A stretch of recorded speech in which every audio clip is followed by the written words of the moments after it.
Bismillahirrahmanirrahim.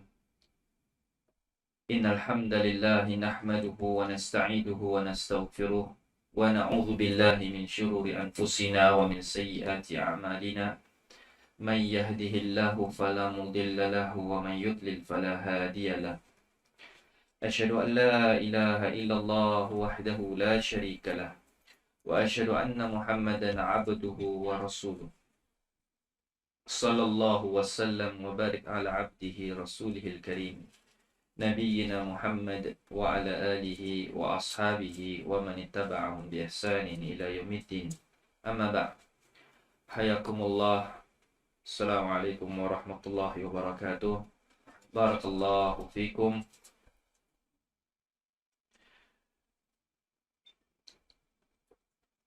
Setelah kita memuji Allah Jalla wa Ala, salawat serta salam semoga sentiasa dicurahkan ke atas Nabi kita Muhammad sallallahu alaihi wasallam dan ahli baitnya dan para sahabat-sahabatnya yang mengikuti mereka dari semasa ke semasa hingga yaumul qiyamah. Adapun seterusnya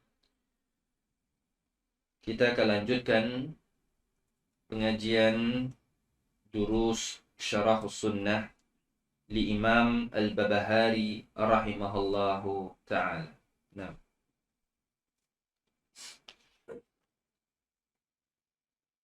Bismillah. Bismillah.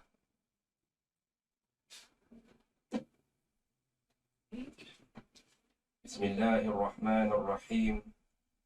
Alhamdulillahi Rabbil Alamin. Wassalatu wassalamu ala nabiyyina Muhammadin wa ala alihi wa sahbihi wa man tabi'ahum bi ihsanin ila yaumiddin wa ba'd. Qala al-Imam al-Barbahari rahimahullah. Wa idza fa'ala shay'an min dhalika faqad wajaba 'alayka أن تخرجه من الإسلام وإذا لم يفعل شيئا فهو مؤمن مسلم بالإسلام بالاسم لا بالحقيقة. Nah. Berkata al-Imam Al-Babahari rahimahullah, wa idza fa'ala syai'an min dzalika faqad wajaba 'alaika an tukhrijahu minal Islam. Dan apabila ada seseorang yang melakukan sesuatu daripada perkara tersebut, yakni yang kita telah pelajari pada dars yang lepas, di mana ucapan al-Imam Al-Babahari, tidaklah kita mengeluarkan seseorang kaum muslimin daripada kalangan ahli kiblah sehingga ia membantah, menolak sepotong ayat daripada Al-Quran maupun hadis Nabi SAW yang sahih, maka kita tidak boleh mengeluarkan selain daripada mereka. Lalu orang ataupun kita au yusalli li ghairillah, sekiranya mereka ini ada yang solat menyembah selain daripada Allah ataupun menyembelih haiwan selain daripada menyebut nama Allah, kalaulah mereka buat sedemikian rupa, maka faqad wajaba alaik, maka wajiblah ke atas kalian an tukhrijahu minal Islam, untuk keluarkan mereka daripada Islam, yakni tanpa kita meragukan untuk mengkafirkan mereka. Taib. Di mana prinsip ahlu sunnah, yakni usulu ahlu sunnah,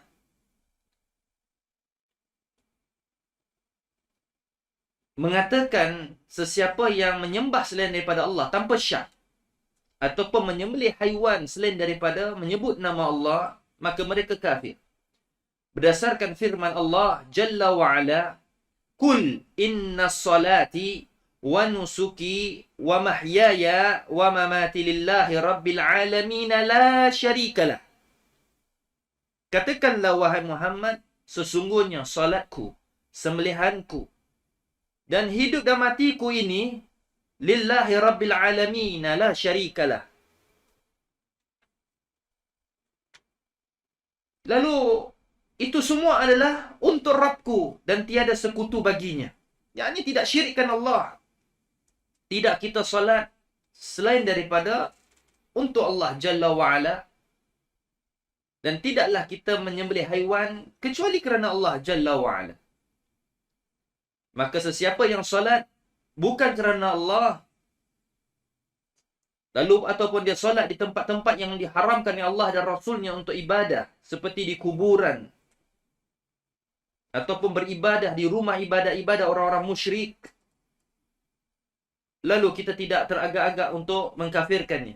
Dan ia termasuk daripada prinsip nawaqidul Islam adalah kita tidak boleh meragu dalam masalah iman, dalam masalah tauhid. Kerana seseorang itu dikatakan sebagai beriman, berimannya dengan biqaulin wa amalin wa fi'lin bil jawarih. Beriman dengan ucapan. Kita telah pelajari dan kita mengulang banyak kali. Iman itu adalah di sisi ahlu sunnah biqaulin, dengan kita berucap. Ucapan. Iman itu adalah dengan ucapan-ucapan. Wa biqalbin, yakni dengan hati, iaitu dengan yakin. Itu akidah. Kita yakin, bukan sekadar kita menyebut Allah wujud, tetapi dalam hati kita ada membenarkan keyakinan bahawa Allah itu wujud. Kitabullah, kita bukan beriman dengan sekadar mengucapkan kitabullah, tapi hati kita tidak membenarkannya. Jadi ahlu sunnah menyebutkan kita beriman dengan ucapan, keyakinan dan juga perbuatan. Perbuatan apa yang kita buat, kebaikan itu termasuk daripada iman. Kita solat, kita sedekah, kita haji, kita umrah. Semua termasuk daripada keimanan, perbuatan. Dan demikian juga seseorang itu menjadi kufur disebabkan ucapannya. Maka tu Allah Jalla wa'ala berfirman, وَلَا تَشْهَدُوا قَوْلَ الزُّورِ. Jangan kamu mensaksikan ucapan-ucapan az-zur, iaitu ucapan-ucapan yang mendatangkan kekufuran.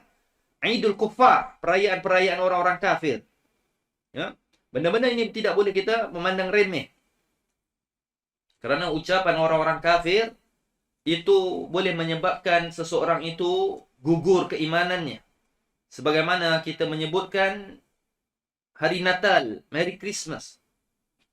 Ucapan ini boleh mengkufurkan seseorang itu, di mana keyakinan meskipun dia tidak ada keyakinan, dia hanya sekadar ucapan. Maka kita jangan lupa, kerana ucapan seseorang itu boleh jadi kufur. Meskipun dia katakan, aku tidak mempunyai niat keyakinan untuk kufur, tapi sekadar dengan dia berucap bahawa dia katakan Merry Christmas, ucapan itu kufur.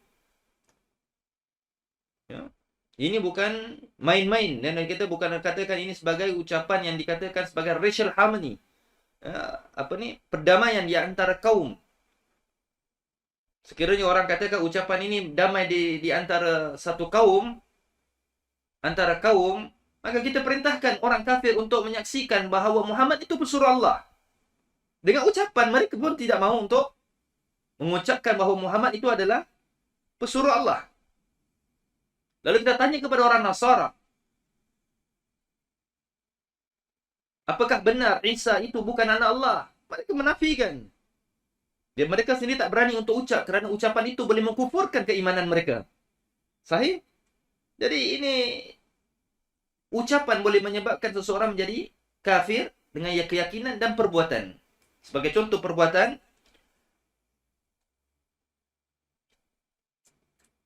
dia tidak berniat, yakni dengan hati ataupun ucapan menyembah berhala-berhala di rumah berhala. Hanya sekadar untuk menyusunkan buah-buahan ataupun jamuan di depan berhala tersebut. Hanya menolong. Nampak? Ataupun tolong membelikan makanan-makanan untuk berhala-berhala tersebut. Kufur tak? Kufur. Ucapan tu, perbuatan itu juga kufur. Di mana Allah Ta'ala berfirman, wa ta'awwanu 'alal birri wat taqwa. Dan kamu menolong di atas kebaikan, birri, dalam kebaikan dan ketakwaan. Wala ta'awanu 'alal itsmi wal 'udwan. Dan jangan kamu menolong di atas perkara yang mendatangkan dosa dan juga permusuhan.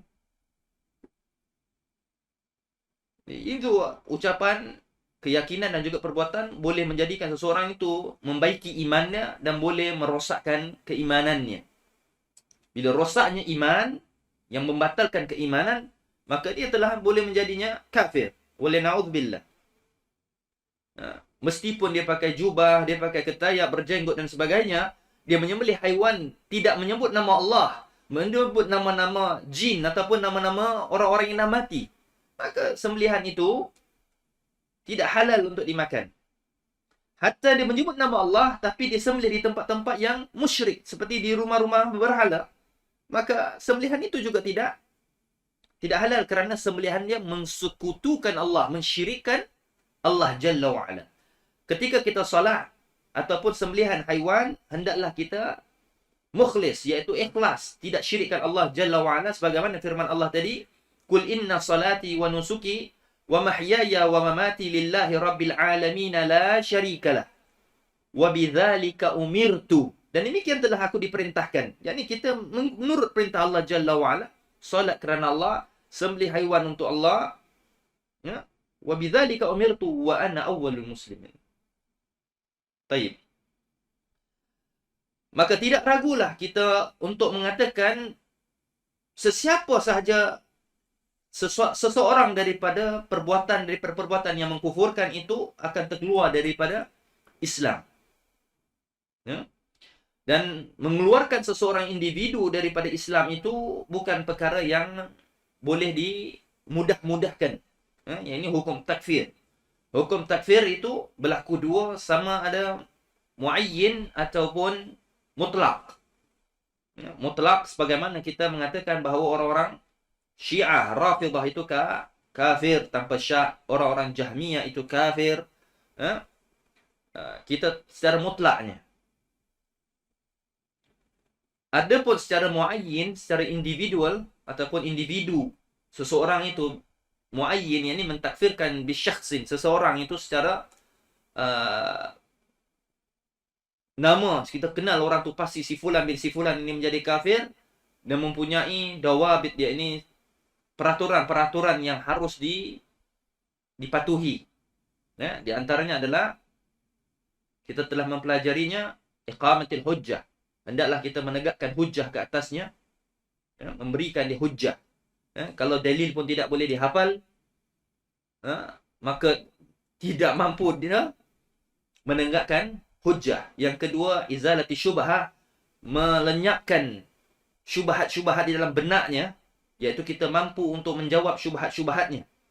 Sekiranya syubhatnya kita tidak mampu, lalu kita dengar dan kita mentelan, dan kita menturuti juga menjadi kufur sama seperti dia.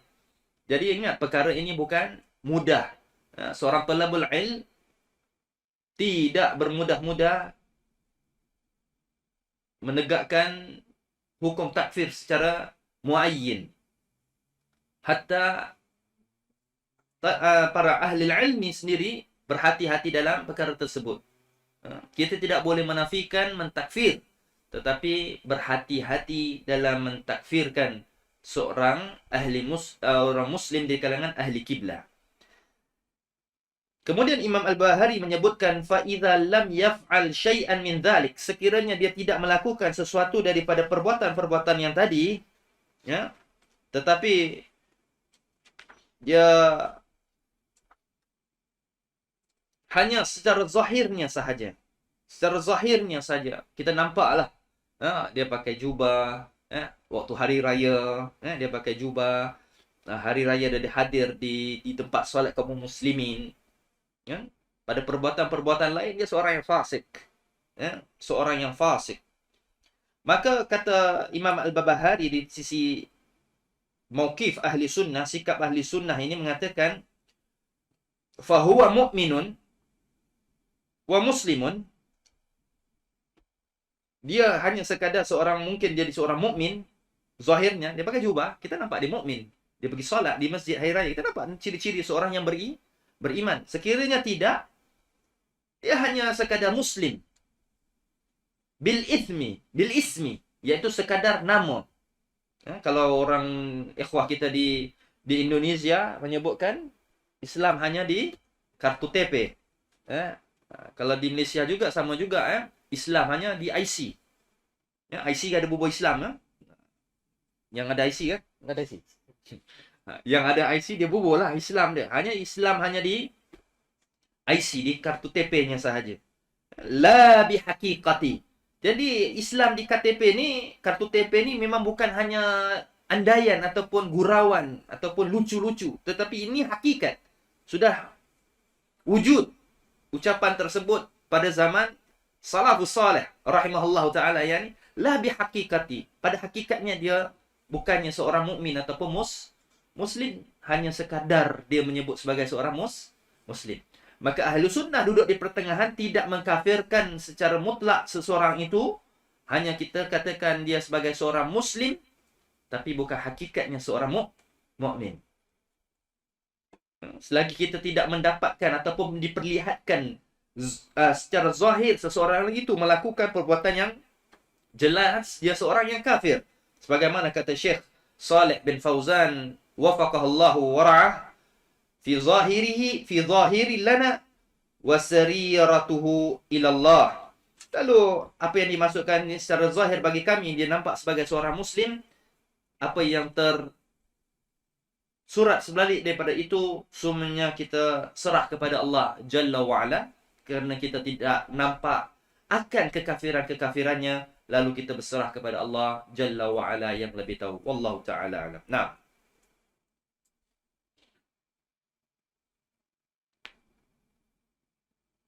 وكلما سمعت من الآثار شيئا مما لم يبلغه عقلك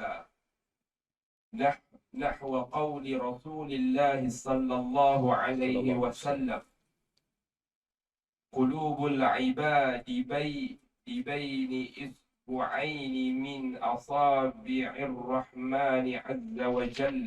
Naam.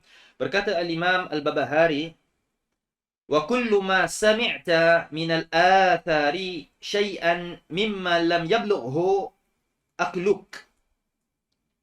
Dan setiap apa yang kita dengari daripada hadis-hadis Nabi SAW, ya, mimma lam yablughu aqluk, yang mana kita tidak mampu berfikir dengan benak kita, di akal kita, dengan pemikiran, dengan kita punya pahaman. Maksudnya dalam bahasa English, we can't brain it.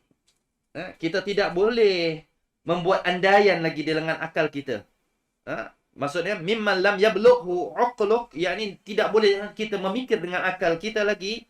Sebagai contoh, nahwa qauli Rasulullah sallallahu alaihi wasallam, dalam sabda Nabi alaihi salatu wasallam, qulubu ibadi baina isbu'aini. Hati-hati, seluruh hati hamba-hamba Allah ini terletaknya isbu'aini min asa'ibir rahman, terletak di antara jari jemari ar-Rahman. Jari jemari ar-Rahman Jalla wa'ala, yani azza wa jalla. Jadi hadis-hadis seumpama ini, di mana hadis-hadis ini tidak mampu kita berfikir dengan akal kita sendiri. Lalu kita, apa sikap kita terhadap hadis-hadis ini? Baik. Maka perhatikan ya ikhwah, azzani Allah wa iyyakum, mustami'in wa mustami'at. Dalam pengajian malam ini, barakallahu fikum, antaranya adalah pengajian termasuk daripada pemahaman asma' dan sifat, yang mana kita telah melalui dalam beberapa durus yang lepas tentang asma' dan sifat. Apa tu asma' dan sifat? Beriman kepada nama-nama dan sifat-sifat Allah. Lalu nama-nama dan sifat-sifat Allah ini, kita beriman sebagaimana datangnya dalil-dalil daripada Al-Quran dan juga dalam hadis-hadis Nabi SAW yang sahih. Kerana dalil Al-Quran itu qat'i, dan dalil daripada hadis-hadis juga adalah dalil yang qat'i. Tetapi dalil dalam Al-Quran kita tidak ragu datangnya dalil-dalil itu. Tetapi dalam hadis, dalil-dalil tentang asma dan sifat ataupun dalam perkara yang berkaitan dengan tauhid ataupun akidah, mestilah datang daripada yang tidak meragukan, yakni riwayat. Mesti sahih. Kalau riwayat itu mendatangkan keraguan selain daripada dalil yang sahih, maka itu tidak boleh kita menetapkan tentang akidah maupun tauhid. Perkara yang berkaitan dengan tauhid ataupun akidah, hendaklah dalil daripada hadis itu mesti darjatnya sahih, walaupun ia khabarul ahad. Asalkan dia sahih, maka itu termasuk daripada perkara-perkara yang harus kita imani. Menolaknya menjadi kufur, sebagaimana kita sebut pada poin yang sebelumnya. Menolak sesuatu ataupun sepotong ayat daripada Al-Quran maupun hadis, maka orang itu menjadi kafir. Ini dalam hadis ada hadis sahih. Kalau kita menolak hadis dhaif, itu tidak mengapa. Kita bukan menolak matannya, tetapi kita menolak riwayatnya. Menolak hadis dhaif, kita tidak menyebutkan matan itu kita ragu. Kita ragu pada periwayatannya. Perhati-hati, dan ini menjadi termasuk sikap kita terhadap pemahaman hadis. Kalau hadis maudhu, itu sudah kita katakan daripada matan dan juga riwayat yang kita bantah, itu tolak kerana maudhu itu tidak ada riwayat. Adapun hadis yang dhaif, riwayat tu sanad itu wujud, tapi rosak, cacat riwayatnya. Lalu kita menolak hadis, kita menolak riwayat tersebut, bukan kita menolak hadis. Orang kata menolak hadis, maka orang tu ingkarul hadis, kufur. Kita menolak riwayat yang dhaif. Nah, barakallahu fikum. Di sini paham ya? Baik. Dari dalam bab asma dan sifat juga, apa sahaja yang dikhabarkan dalam hadis yang sahih riwayatnya, maka ia termasuk daripada perkara yang harus kita imani. Harus kita imani. Di sini Imam Al-Barbahari rahimahullah cuba mengajari kita dalam pemahaman kita terhadap perkara-perkara yang berkaitan dengan tauhid yang tidak boleh kita memahami secara akliyah, secara akal. Di sini terletak dua metodologi untuk memahami dalil daripada konsep Mu'tazilah dan juga Ahlu Sunnah. Baik, perhatikan. Sebelum kita bacakan syarah kepada Syekhuna Saleh Fauzan wafaqallahu wara'a. Pengambilan dalil menurut Mu'tazilah dan rakan-rakannya. Ya, bila kita sebutkan Mu'tazilah dan rakan-rakannya, itu adalah Asy'ariyah dan Maturidiyah. Mu'tazilah dan rakan-rakannya apabila mengambil dalil madlul, dalil-dalil daripada pendalilan daripada Al-Quran ataupun hadis, mereka punya prinsip adalah al-aqlu qabla an-naql. Sesuatu yang sesuai yang diterima oleh akal kita, baru kita faham dalil. Ya, itu konsep mereka. Adapun ahlu sunnah wal jamaah bifahmi sahabah ridwanallahi alaihim ajma'in. Ahlu sunnah yang difahami oleh para sahabat itu, apa sahaja dalil yang datang daripada Al-Quran, kita imani dulu. Sama ada ente faham atau ente tak faham, ente bijak atau ente bodoh atau goblok dan sebagainya, itu kemudian cerita. Yang penting imani. Kerana Al-Quran itu tidak boleh kita ragu. Kalau kita letakkan akal dulu sebelum dalil, maka terjadinya pemahaman orang-orang ahli kalam. Ar-Rahman 'alal 'arsy istawa, Ar-Rahman beristiwa di atas arsy. Lalu dia kata ini tak sesuai akal, maka ayat ini kita tak beriman. tak perlu beriman ataupun kita meninggalkannya. Betul? Berlaku tak? Berlaku kerana cara mereka mengambil dalil adalah akal dulu, baru kita baca dalil. Tapi ahlu sunnah tidak. Baca dalil, imani dalil, sesuai akal atau tidak, itu kemudian cerita. Okay? Kalau kita katakan perlu sesuai dalil, maka Al-Quran tak perlu. Al-Quran ini adalah ilmu. Nabi SAW menjawab sesuatu pertanyaan fatwa. Ketika Nabi memberi fatwa kepada orang-orang musyrikin Mekah ataupun sahabat-sahabatnya ridwanullahi alaihim ajma'in, Nabi tawakuf kalau Nabi tak tahu. Wahyu turun. Ketika Nabi SAW ditanya tentang haid, Nabi tidak datang haid. Apakah Nabi tahu situasi haid? Nabi tidak tahu. Yas'alunaka 'anil mahid. Orang bertanya kepada engkau fatwa wahai Muhammad tentang haid. Nabi tak tahu, maka turun setiap ayat yang berkaitan dengan yas'alunaka dalam Quran. Pernah dengar? Kalau tak pernah dengar pasti tak pernah baca ni. Yas'alunaka disebut dalam Al-Quran, yas'alunaka ditanya kepada engkau wahai Muhammad, itu semua fatwa yang ditanyakan oleh Nabi sallallahu alaihi wasallam, lalu fatwa itu dijawab dengan wahyu. Maksudnya Nabi tak tahu. Wahyu turun. Dan apabila wahyu turun, itu penjelasan. Itu penjelasan. Sama ada terima akal ataupun tidak, mereka beriman. Wa qalu sami'na wa ata'na. Lalu kami katakan kami dengar dan kami patuh. Yakni sami'na kami imani. Wa ata'na kami taati. Wa fa'alna kami buat. Iman dan kami buat. Kami beriman bahawa solat. Lalu kami solat dengan perbuatan. Beriman dan kita buat.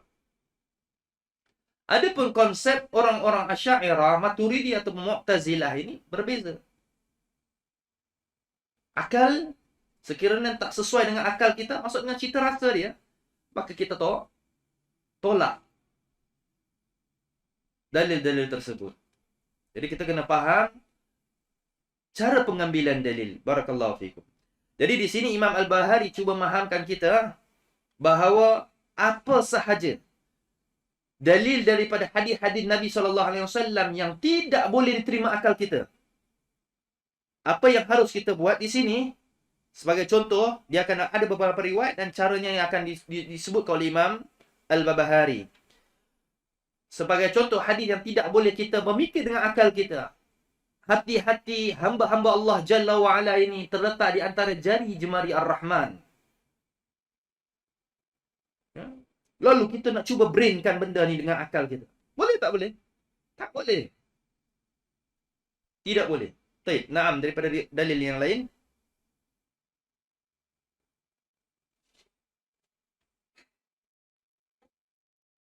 Wa qawluhu inna Allah yanzilu ila as-sama'i ad-dunya wa yanzilu yawma Arafata wa yanzilu yawma al-qiyamati wa inna jahannama la yazalu yatrahu fiha hatta yada'a 'alayha qadamahu jalla thana'uhu وقول الله تعالى للعبد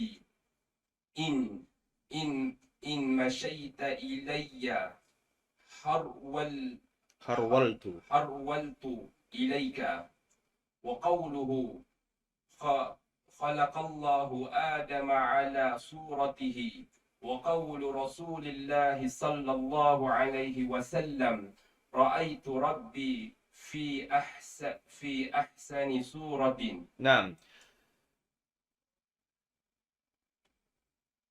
Berkata Syekhuna Shalih bin Fauzan wafaqallahu ra'ah,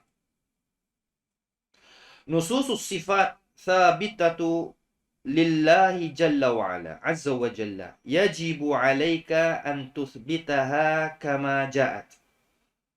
Semua dalil-dalil nas-nas yang berkaitan dengan sifat-sifat Allah thabitatu lillah, harus kita isbatkan, kita menetapkan untuk Allah Jalla wa'ala. Yajibu 'alaika an tuthbitaha kama ja'at. Maka hendaklah kalian mewajibkan ke atas kita untuk menetapkan sifat-sifat Allah ini ala hakikatiha, sebagaimana hakikatnya, duna an tadakhala bi aklika. Tak perlu kita nak memahamkan ataupun kita nak menetapkan dengan sesuatu yang sesuai dengan akal kita. Baik. Fatakul,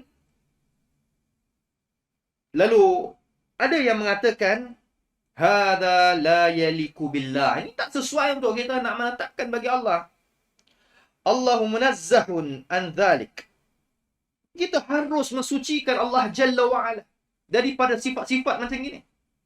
Kerana jari jemari itu kan sifat makhluk. Wa hadza tashbihun. Ini adalah penyerupaan terhadap makhluk. Kama yaqulu mu'attalah. Sebagaimana yang diungkapkan oleh orang-orang mu'attalah. Siapa tu mu'attalah? Ya, nanti kita akan sebutkan siapa mu'attalah. Au ta'taqida anna Allah yushbihu khalqahu kama taqulu mumatsalah. Ataupun yang ada berkeyakinan bahawa ini termasuk daripada menyerupakan Allah dengan makhluk-makhluknya. Ada yang menyerupakan Allah dengan makhluk-makhluknya. Yang dikatakan sebagai mumatsalah. Orang-orang yang suka membuat perumpamaan. Dikatakan jari-jari jemari Allah. Jari jemari Allah macam jari jemari inilah. Ada orang pemahaman ni. Ini ada dua kelompok. Satu tadi mu'attalah, dan satu mumatsalah. Mu'attalah adalah orang yang menafikan terus. Menolak wujudnya jari jemari, wujudnya mata, wujudnya wajah bagi Allah. Semua dia menafikan. Nafi. Faham di sini sebagai nafi. Menafikan maksudnya ignore, deny, menepikan terus, menolakkan terus. Ya? Beza dengan, di sini ada tiga kelompok. Menafikan terus, satu lagi menyerahkan. Itu sebagai tersebut tafwid, orang yang menyerahkan terus. Yang ketiga adalah orang yang menetapkan. Okey? Jadi kelompok yang disebutkan di sini ada dua kelompok yang sesat. Satu, menafikan terus sifat-sifat Allah. Yang satu lagi, buat perumpamaan. Buat andaian dia. Maka di sini, kata Syekh, fakila ta'ifataini ala dhalal. Dua-dua kelompok ni sesat. Satu, dia menafikan. Apa kelompok mu'attalah?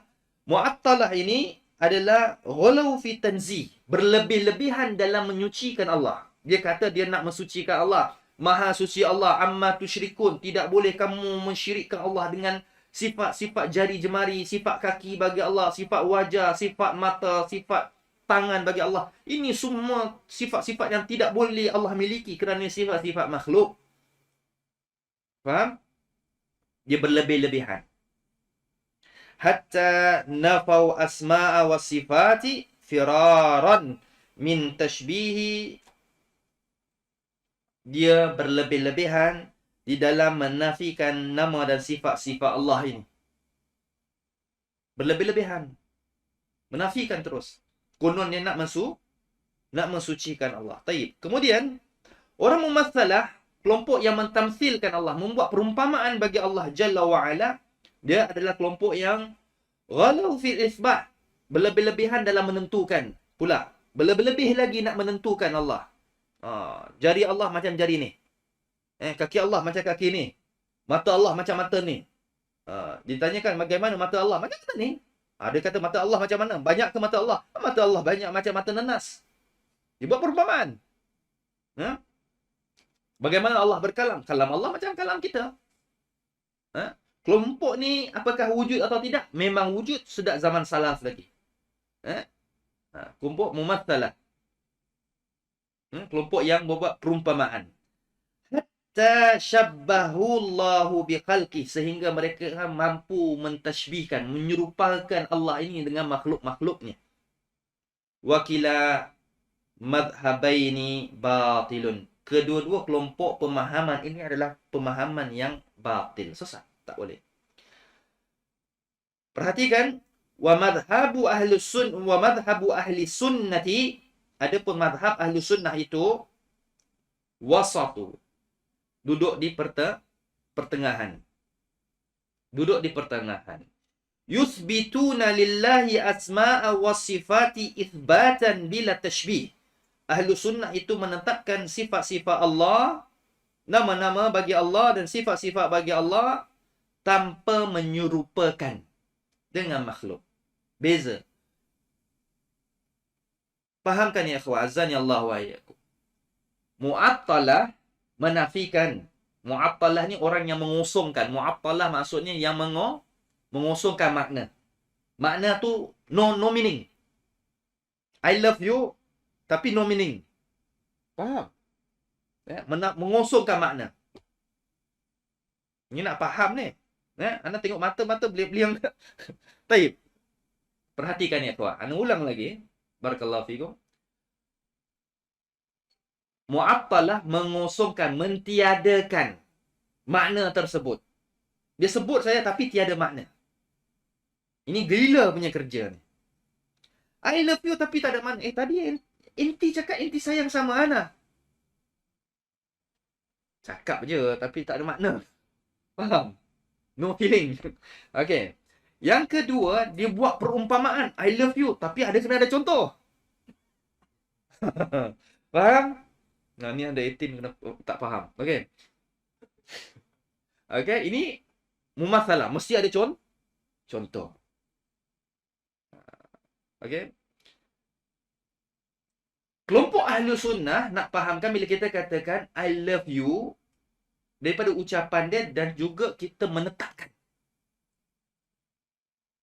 yang sesuai.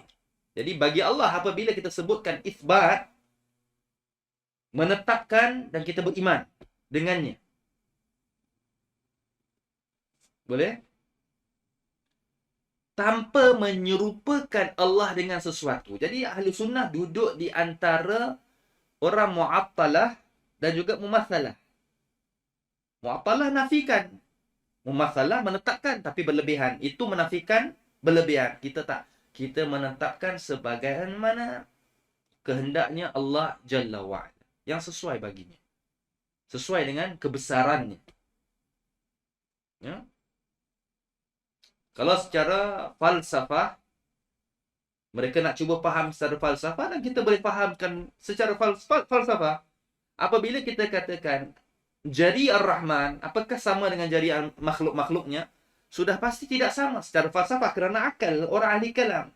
Jari antum dengan jari anda juga tidak sama. Kalau kaki sesama makhluk saja tidak sama, mana mungkin kaki seorang hamba dengan penciptanya itu boleh jadi sama. Tidak sama. Subhanallah ya amma yusyrikun. Itu pemahaman dia kan? Jadi kita faham dengan akal. Ya. Mata sesama kita pun tak sama. Ada pakai cermin mata, ada yang tak pakai cermin mata. Maksudnya beza tak? Kekuatan mata sesama kita tidak makhluk, tidak sama. Dan mata kita melihat sesuatu dengan secara terbatasnya. Antum nampak di belakang pintu? Tak. Anda nampak belakang pintu. Belakang pintu ada pintu. Faham? Terbatas kan? Tapi penglihatan, pengetahuan Allah Jalla wa'ala itu tidak terbatas. Jadi mata Allah ini tidak sama dengan mata makhluknya. Dan itu kita kena faham. Wa yanfuna anhu mutasyabah. Dan mereka yang menafikan di kalangan orang-orang yang mentashbihkan Allah dengan makhluk, tanziha bila ta'til. Lalu mereka mensucikan Allah tanpa mengosongkan makna-makna tersebut.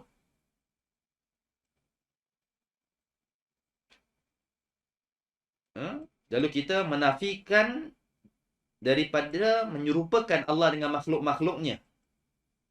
Bila ta'til, tanpa mentaktilkan. Maksudnya tanpa menafikan hal tersebut.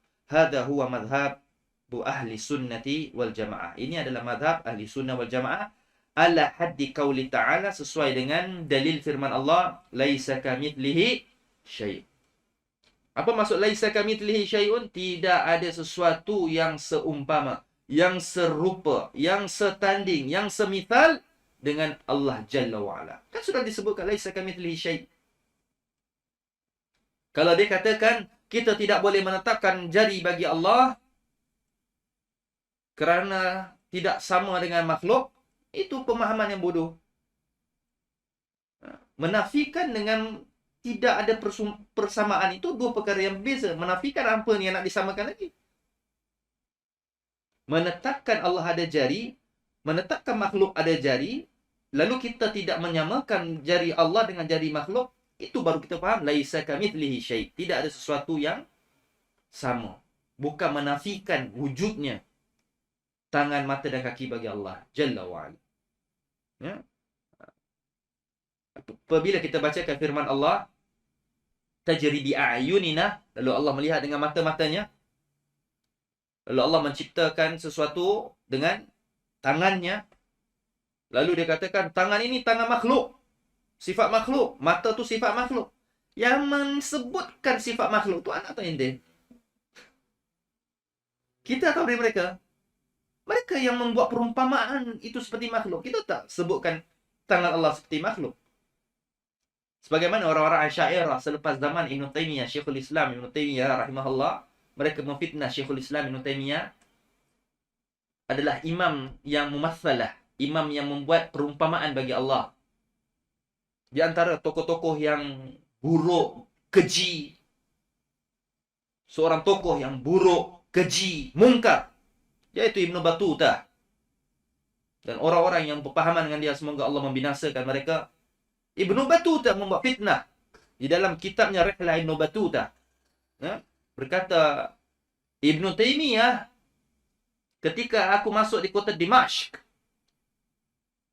Ibn Taymiyah mengatakan, nazala Rabbuna ila sama'i dunya. Allah turun, Rabb kami turun daripada langit dunia sebagaimana aku turun daripada mimbar ini. Ini fitnah. Dan kita sudah mengenal siapa Ibn Taymiyah. Meskipun kita tidak jumpa Ibn Taymiyah, tidak ada sesuatu ataupun satu ucapan daripada mana-mana tulisan yang dinakalkan ataupun dituliskan oleh sendiri oleh Syekhul Islam Ibn Taymiyah dalam mu'allafat, dalam tulisan-tulisannya. Tidak ada satu ungkapan yang mumatsalah, yang membuat perumpamaan sedemikian rupa. Dan kita mengatakan ucapan itu mungkar kerana apa? Ketika Ibn Battutah ini masuk ke kota Dimashq, Syekhul Islam Ibn Taymiyah sudah 1 tahun dalam penjara Dimashq.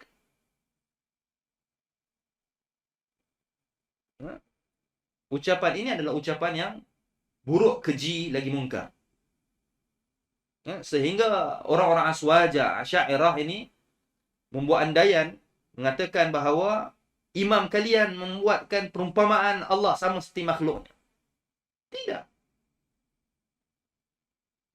Maka kita berminta dalil. Tunjukkan bukti dalil daripada mana ucapan Ibn Taymiyah sedemikian rupa. Dan kita telah membantah bahawa ucapan Ibn Battutah itu adalah ucapan yang dusta. Kerana ketika dia berkatakan bahawa turunnya Ibn Taymiyah daripada mimbar sebagaimana Allah turun juga daripada langit, itu dusta kerana dia tak pernah bertemu Ibn Taymiyah rahimahullah ta'ala wa rahmatan wasi'ah. Baik.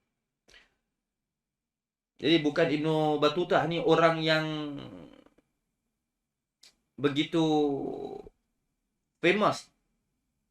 Dia bukan seorang yang ahli agama.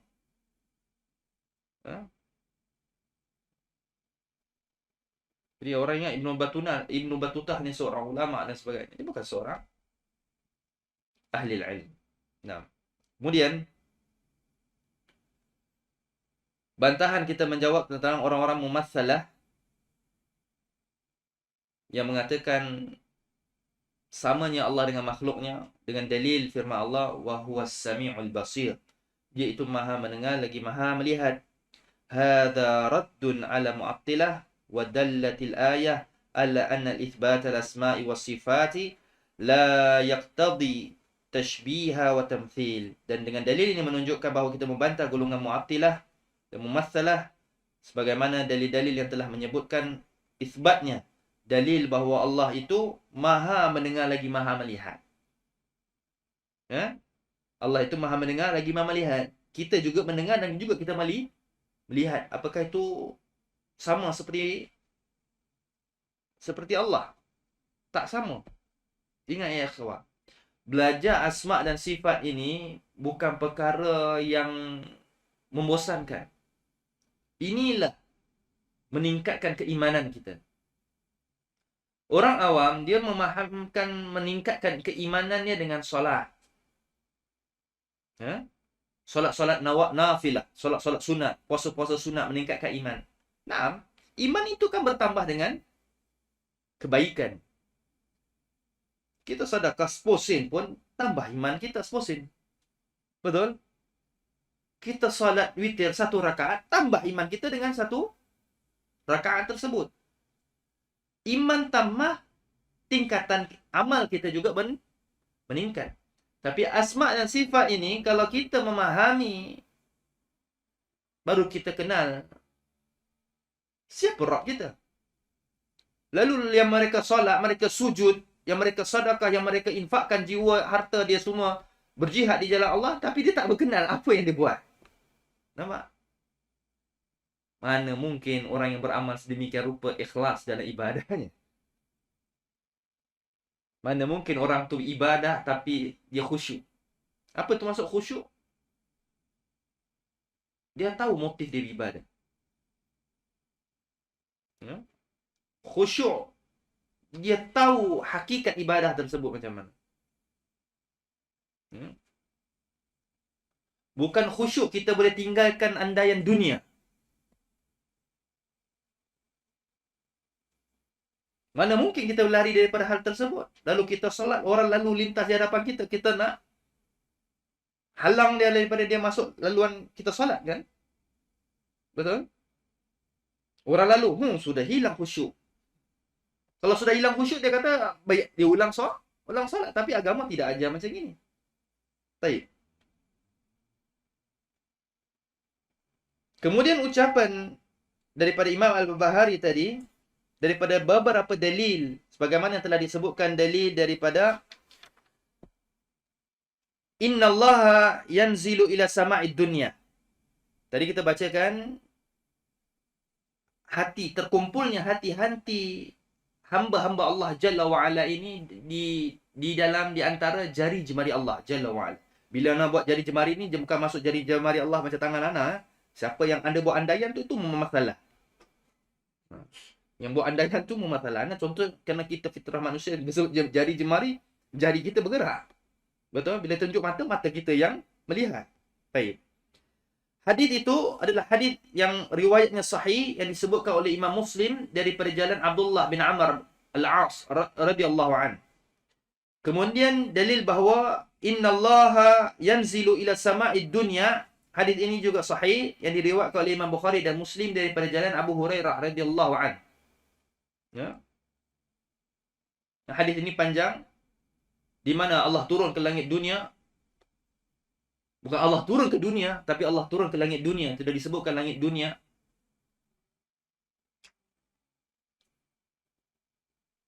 Satu sepertiga daripada malam. Lalu hamba-hambanya yang meminta, maka Allah memberi. Yang meminta keampunan, faghafaralah, maka Allah mengampunkan dosa-dosanya. Ya. Lalu 1/3 malam ini kita tidak mampu untuk tahajud.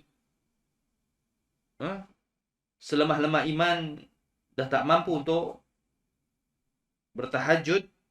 Lalu selemah-lemahnya cukuplah kita memohon sesuatu kepada Allah Jalla wa'ala. Berdoa. Kerana Allah menyebutkan, Rasulullah SAW menyebut dalam hadis kursi tersebut, apabila hamba ku meminta lalu aku memberi.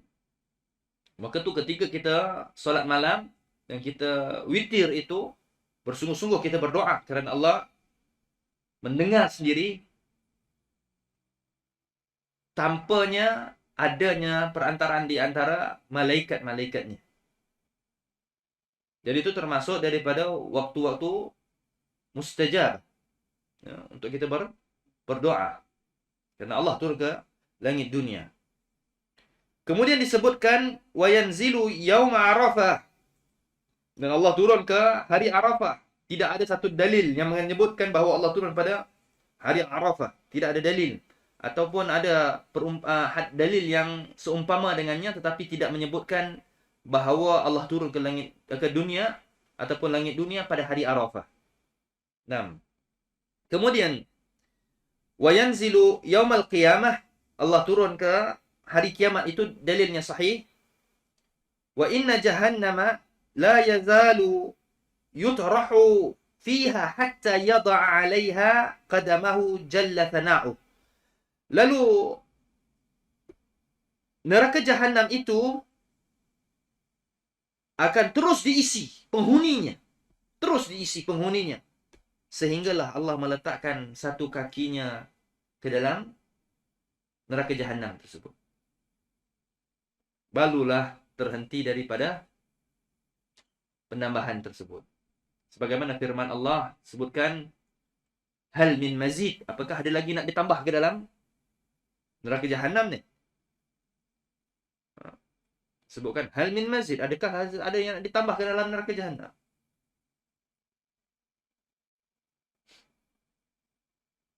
Wa qaulillahi ta'ala, sebagaimana firman Allah Jalla wa Ala, yakni dalam hadis qudsi, in masyaita ilayya, adanya sekiranya hambaku yang berlari kepadaku, yang berjalan menujuku, bukan berlari, berjalan menujuku, ilayya harwaltu ilaika, lalu aku akan berlari menuju kepadanya.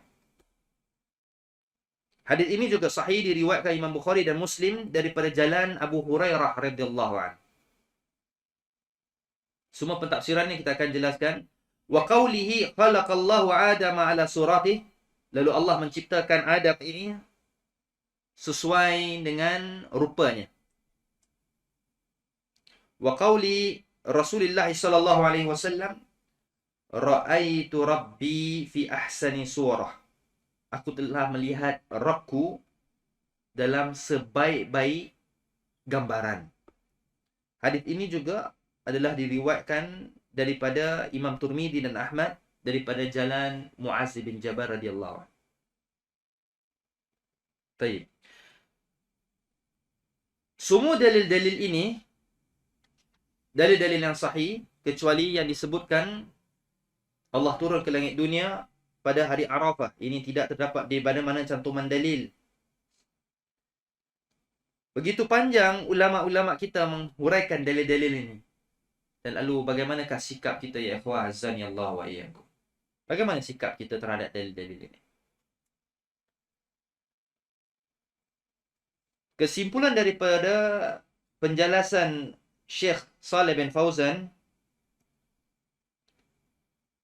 antara yang kita ambil faedah, man atani yamshi ataituhu harwalah. Dalam riwayat yang lain, siapa yang datang kepadaku dalam keadaan berjalan, lalu aku akan berlari menujunya. Hadis ini juga disebutkan di dalam hadis Abu Hurairah dalam Sahih Bukhari dan Muslim. Dengan maksud orang yang berbuat baik, ketaatan, mendatangkan keredaan Allah Jalla wa'ala. Dia solat, dia haji, dia jihad. Ini semua datangkan apa dia? Ketaatan. Ya? Lalu dia redha. Dan Allah redha perbuatan tersebut. Dan dia memohon kepada maghfirah daripada dosa-dosanya. Maka Allah menjawab segala permintaannya. Itu maksudkan bahawa dia menuju kepada Allah, lalu Allah bersegera berlari kepada hamba-hambanya ini. Itu yang difaham oleh ahli ilmi. Tapi kalau mumatsalah, orang yang membuat perumpamaan, Allah ini juga lari maraton. Apabila hamba yang datang, dia lari. Jadi ini kan sifat-sifat makhluk. Fasubhanallah yang yusyrikun. Maka tidak boleh kita menyerupaikan Allah Jalla wa'ala. Falyajibu ma'rifatu hadhil qawa'idi azimah. Harus kita memahami, wajib kita memahami kaedah-kaedah yang mulia ini. Apa dia ya ikhwah? liyakuna al-insanu ala basiratin wa ya'rifa madhhab as-salafiha. Haruslah kita memahami kaedah-kaedah yang sesuai dengan mazhab salaf ini. Apa dia? Alladhina hum athbatu minhu wa a'lamu minhu. Lalu haruslah dia menetapkan sesuai apa yang dia tahu daripada dalil-dalil ini. Harus kita menetapkan yang sesuai bagi Allah Jalla wa'ala. Wala yastaqilla bifahmihi wa aqlihi wa yuthbita lillahi asya'a la yadri anha bina'an ala hawa zawahiri. Tidak boleh, mana mungkin kita memahamkan sesuatu ataupun menetapkan sesuatu dengan pemahaman kita daripada akal-akal kita. Tidak boleh. Tidak boleh kita menetapkan bagi Allah sesuai dengan akal kita. Yang kita la nadri, lalu yang apa? La yadri, yang kita tidak tahu. Without knowledge, kita tidak tahu apa sesuatu, kita tak boleh tetapkan bagi Allah. Ingat, ucapan-ucapan ni kita lihat orang-orang dahulu kadang-kadang. Mengatakan sesuatu terhadap Allah tanpa ilmu, maksudnya tanpa dalil. Jangan buat macam tu, Allah marah. Biasa kan? Nak amar ma'ruf, lalu dia kata jangan buat macam itu, Allah marah. Tak boleh. Kerana kita katakan perbuatan tu Allah marah pada kita tersebut. Memang Allah ada sifat marah. Allah ada sifat marah, sifat murka. Tapi kita tidak boleh mengatakan perbuatan ni Allah murka.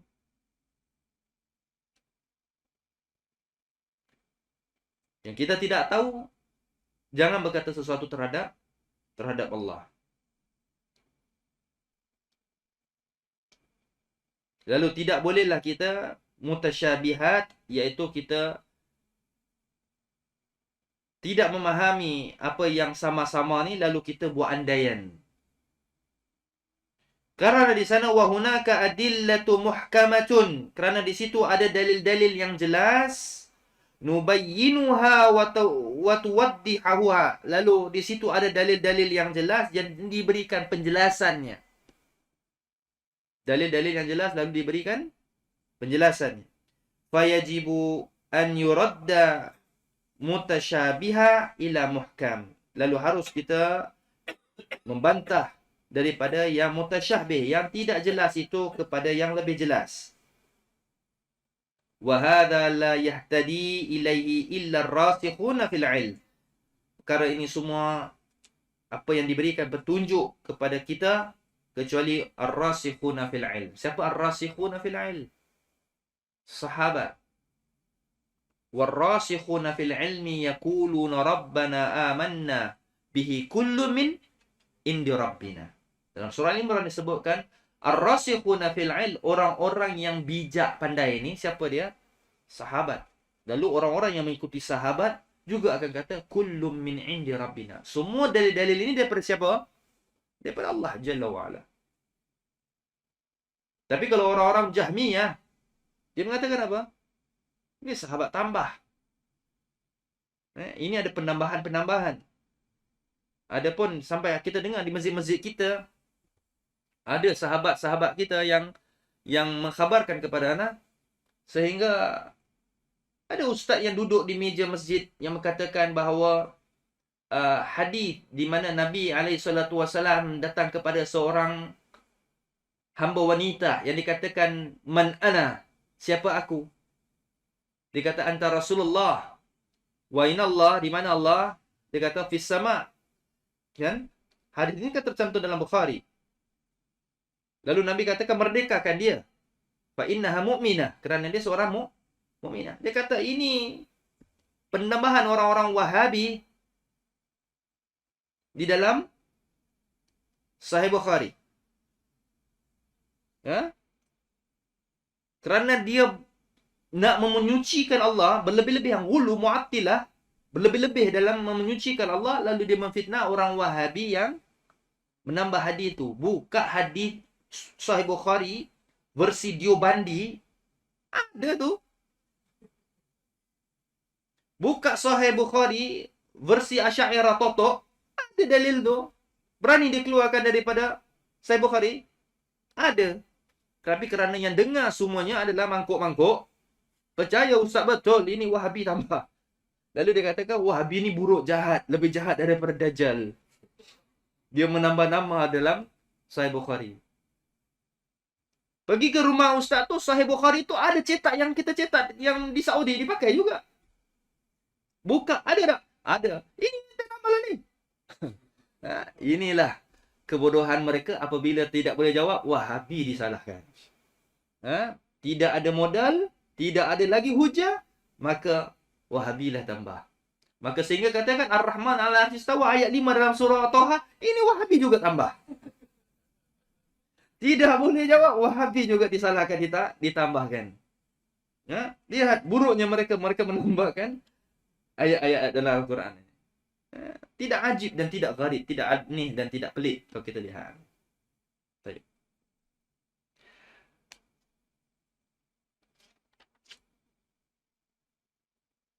Maka Allah akan datang pada yaumul qiyamah. Dalil itu sesuai dengan firman Allah, wa jaa rabbuka wal malaku saffan saffan. Dan Allah akan datang bersama malaikatnya dalam keadaan apa? Berbaris-baris. Barisan malaikat itu berbaris-baris. Saffan saffan. Dan malaikat ini bukan seorang, tapi banyak. Banyak malaikat ni, banyak. Namanya satu. Malikul Maut. Malaikat maut tu satu namanya, tapi malaikat yang mencabut nyawa tu banyak. Jadi mereka akan berbaris-baris. Wa ja'a rabbuka wal malaku saffan saffa. Bagaimanakah Allah datang? Yaitu termasuk daripada kaifiat. Termasuk daripada kaifiat keadaan bagaimana Allah datang. Bila orang bertanya tentang hal tersebut, cukup kita dah tahu orang ini memang sudah bodoh. Faham? Masuk sudah bodoh. Apakah ini kasar ucapannya? Jangan gunakan bodoh. Guna apa? Stupid. Apakah stupid ini kasar? Tak. Gunakan lebih lembut. Gunakan bahasa Arab, jahil. Kerana orang Melayu ni kalau guna bahasa lain, tak boleh. Kasar. Guna Arab, lembut, jahil. Kalau sebut babi, lucah, kesat. Lalu disebutkan khinzir. Lalu khinzir dalam bahasa Melayu apa dia? Babi. Jangan sebut babi. Sebut khinzir. Tak tahulah pemahaman mereka ni macam mana. Tanya babi, kamu siapa? Babi. Ajib. Di mana tadi? Bila cerita babi, anak sudah lupa.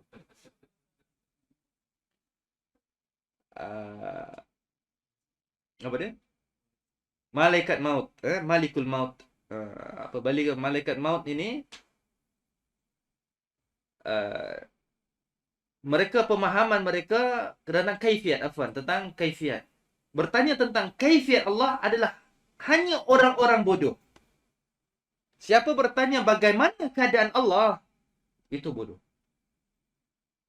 Kerana pertama, seorang Muslim, menjadi seorang Muslim, barakallahu fikum, menjadi seorang Muslim, kita mesti, syarat kita pertama apa? Beriman. Beriman kepada Al-Quran, beriman yang wujudnya Allah. Itu orang-orang yang beriman.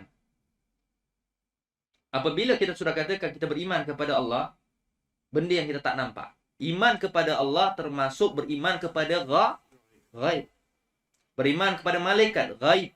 Beriman kepada yaumul akhir, ghaib. Beriman kepada takdir, ghaib. Betul? Sekarang sudah jam berapa? 10.15. 10.30 kita tak tahu apa yang akan terjadi, betul? Kita sudah rancang untuk 10.30 untuk makan, tapi belum tentu untuk boleh dapat makan. Betul? Kita merancang, tapi belum tentu pasti kita dapat. Itu takdir.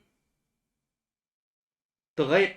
Jadi seorang Muslim harus beriman kepada, wajib beriman pada yang ghaib, perkara yang ghaib. Ghaib apa itu? Allah ghaib, malaikat ghaib, roh, mati. Semua perkara yang ghaib. Ilmu yang tidak seorang pun tahu. Bertanya kepada sesuatu yang kita tidak tahu perkara yang ghaib, sungguh orang-orang yang bodoh. Kerana prinsip seorang beriman kepada yang gaib. Kaifiat, keadaan, tak tahu. Baik. Kadang kita tanya, yaumul akhir nanti berlakunya yaumud dukhan. Apa tu? Asap. Betul? Asap. Bila ana pernah sanitizekan ma'had, asap kan? Lalu tanya, Ustaz, apakah nanti yaumul akhir hari dukhan seperti macam gini? Betul? Ya? Ini benda yang ada masalah. Bahaya. Bahaya. Sebagai contoh, faham? Benda yang gaib kita tak tahu. Hadis tu kita beriman akan datangnya hari tersebut begini, begini dan begini. Ya? Lalu diberiman Dajjal akan datang ke kota Madinah, ke kota Makkah, di belakang Uhud dan sebagainya. Lalu dipanjat gunung Uhud, apakah Dajjal akan diri di belakang gini begini, Ustaz? Baik, ini semua andaian-andaian orang bodoh nak sebutkan. Ingat. Bagaimana andaian-andaian dan pemahaman ini berlaku, dan semua musibah ini terjadi disebabkan semasa kecil terlalu banyak menonton kartun. Dan itu musibah. Nah, para ulama kita rahimahullah menyebutkan musibah menonton kartun sehingga sesuatu yang gaib dibuat andaian daripada kartun-kartunnya. Kan? Kartun kan semua andaian. Hati-hati, ini musibah. Baik. Maka berkata Rasulullah sallallahu alaihi wasallam tadi, ra'aitu rabbi fi ahsani surah, dan aku telah melihat Rabbku dalam sebaik-baik rupa. Dan ini Nabi melihat fil manam, di dalam mimpinya. Di dalam mimpinya. Nabi tidak menggambarkan bagaimana rupa Tuhan. Meskipun dalam sebuah riwayat yang dhaif, Sababul Wurud, riwayat ini disebutkan di dalam tafsir Tabari sebagai riwayat yang dhaif. Ada ulama yang menghasankannya. Ditanya kepada, ya Muhammad, sif lana rabbak, wahai Muhammad, sifatkan kami bagaimana rupa Tuhanmu. Ini ketika musyrikin tanya, bagaimana rupa Tuhanmu? Fanazzalallahu hadhihi surah, maka Allah turunkan surah ini, kul ya Muhammad huwallahu ahad, Allahus samad, lam yalid wa lam yulad wa lam yakul lahu kufuwan ahad. Wahai Muhammad, sifatkan bagaimana rupa Tuhanmu. Kerana orang musyrikin dia dengar Muhammad kata Tuhan dia satu saja. Tapi tadi ada Ar-Rahman, ada Ar-Rahim, ada Al-Malik, Al-Qudus, As-Salam. Banyak rupanya daripada kita. Faham? Kita sembah Lata, Uzza, Manat. Banyak, dia lagi banyak. Lalu dikatakan Allahu Ahad, Allahus Samad. Allah itu yang Maha Esa, yang Maha memohon segala hajat kepadanya. As-Samad, lam yalid wa lam yulad. Allah tidak beranak dan tidak diperanakkan. Wa lam yakul lahu kufuwan ahad, yang tidak ada sesuatu yang sekufu dengannya. Baik. Walaupun riwayat tentang pertanyaan tersebut dhaif, tapi faedahnya apa dia? Apabila orang bertanya tentang bagaimana rupa Tuhanmu, maka Nabi tidak pernah mengungkapkan bagaimana rupa Tuhan. Ya. Jadi orang yang bertanya bagaimana rupa Tuhan, ini termasuk orang sifat-sifat orang musyrik. Beriman tak? Nak tahu je. Bagaimana Allah istiwa? Beriman. Bagaimana Allah istiwa? Tu tidak perlu. Beriman yang Allah istiwa. Bagaimana tu bukan termasuk daripada perkara yang harus kita tahu. Nah, terus sikit lagi. وأشبه هذه الأحاديث فعليك بالتسليم والتصديق والتفويض والرضا ولا تفسر شيئا من هذه بهواك فإن الإيمان بهذا واجب، فمن فسر شيئا من هذا بهواه أو رده فهو جهمي. جهمي، نعم. وأشبه هذه ataupun yang seumpama dengan hadis-hadis yang kita telah baca tadi, hadis-hadis yang di mana payah, susah, yang tidak boleh kita ungkap dan kita faham dengan benar kita. Yang seumpama ini saya contoh-contoh yang Imam Al-Barbahari bawa, tapi ada banyak dalil-dalil yang lain tentang perkara-perkara yang kita tidak boleh nak fikir dengan akal kita. Barakallahu fikum. Fa'alaika bitaslim, maka hendaklah kamu ada sifat taslim. Apa makna bisifat taslim? Adalah sifat yang mana kita menerima. Taslim, sifat kita nak menerima dalil tersebut. Jangan kita ada sifat objection, kita nak membantah. Kita ada sifat apa? Sifat penerimaan. Wa tasdiq, sifat kita membenarkan, yang telah sebutkan pada pengajian yang lepas. Ucapan Imam Ahmad apa dia? Wal imanu bih wa tasdiqu bih. Dan kita mengimani dan kita membenarkannya. Di dalam benda-benda ini harus kita membenarkan. Wa nazala dajjal wa khurujud dajjal, akan datangnya, keluarnya dajjal. Al-Masihud Dajjal. Kalau sebut dajjal bukan dajjal tu. Dajjal masih sebut Al-Masihu Dajjal. Kalau dajjal ni siapa-siapa boleh jadi dajjal. Maka pendusta hadis juga disebut sebagai kadzabud dajjal. Ni buruk betul orang ni. Belajar agama tapi tuduh orang dajjal. Dia tak faham. Dajjal, kadzabud dajjal, kerana sifat dajjal itu seorang pendusta. Jadi pendusta yang paling tegar sekali adalah pendustaan tahap dajjal. Bukan tahap dewa tapi tahap dajjal.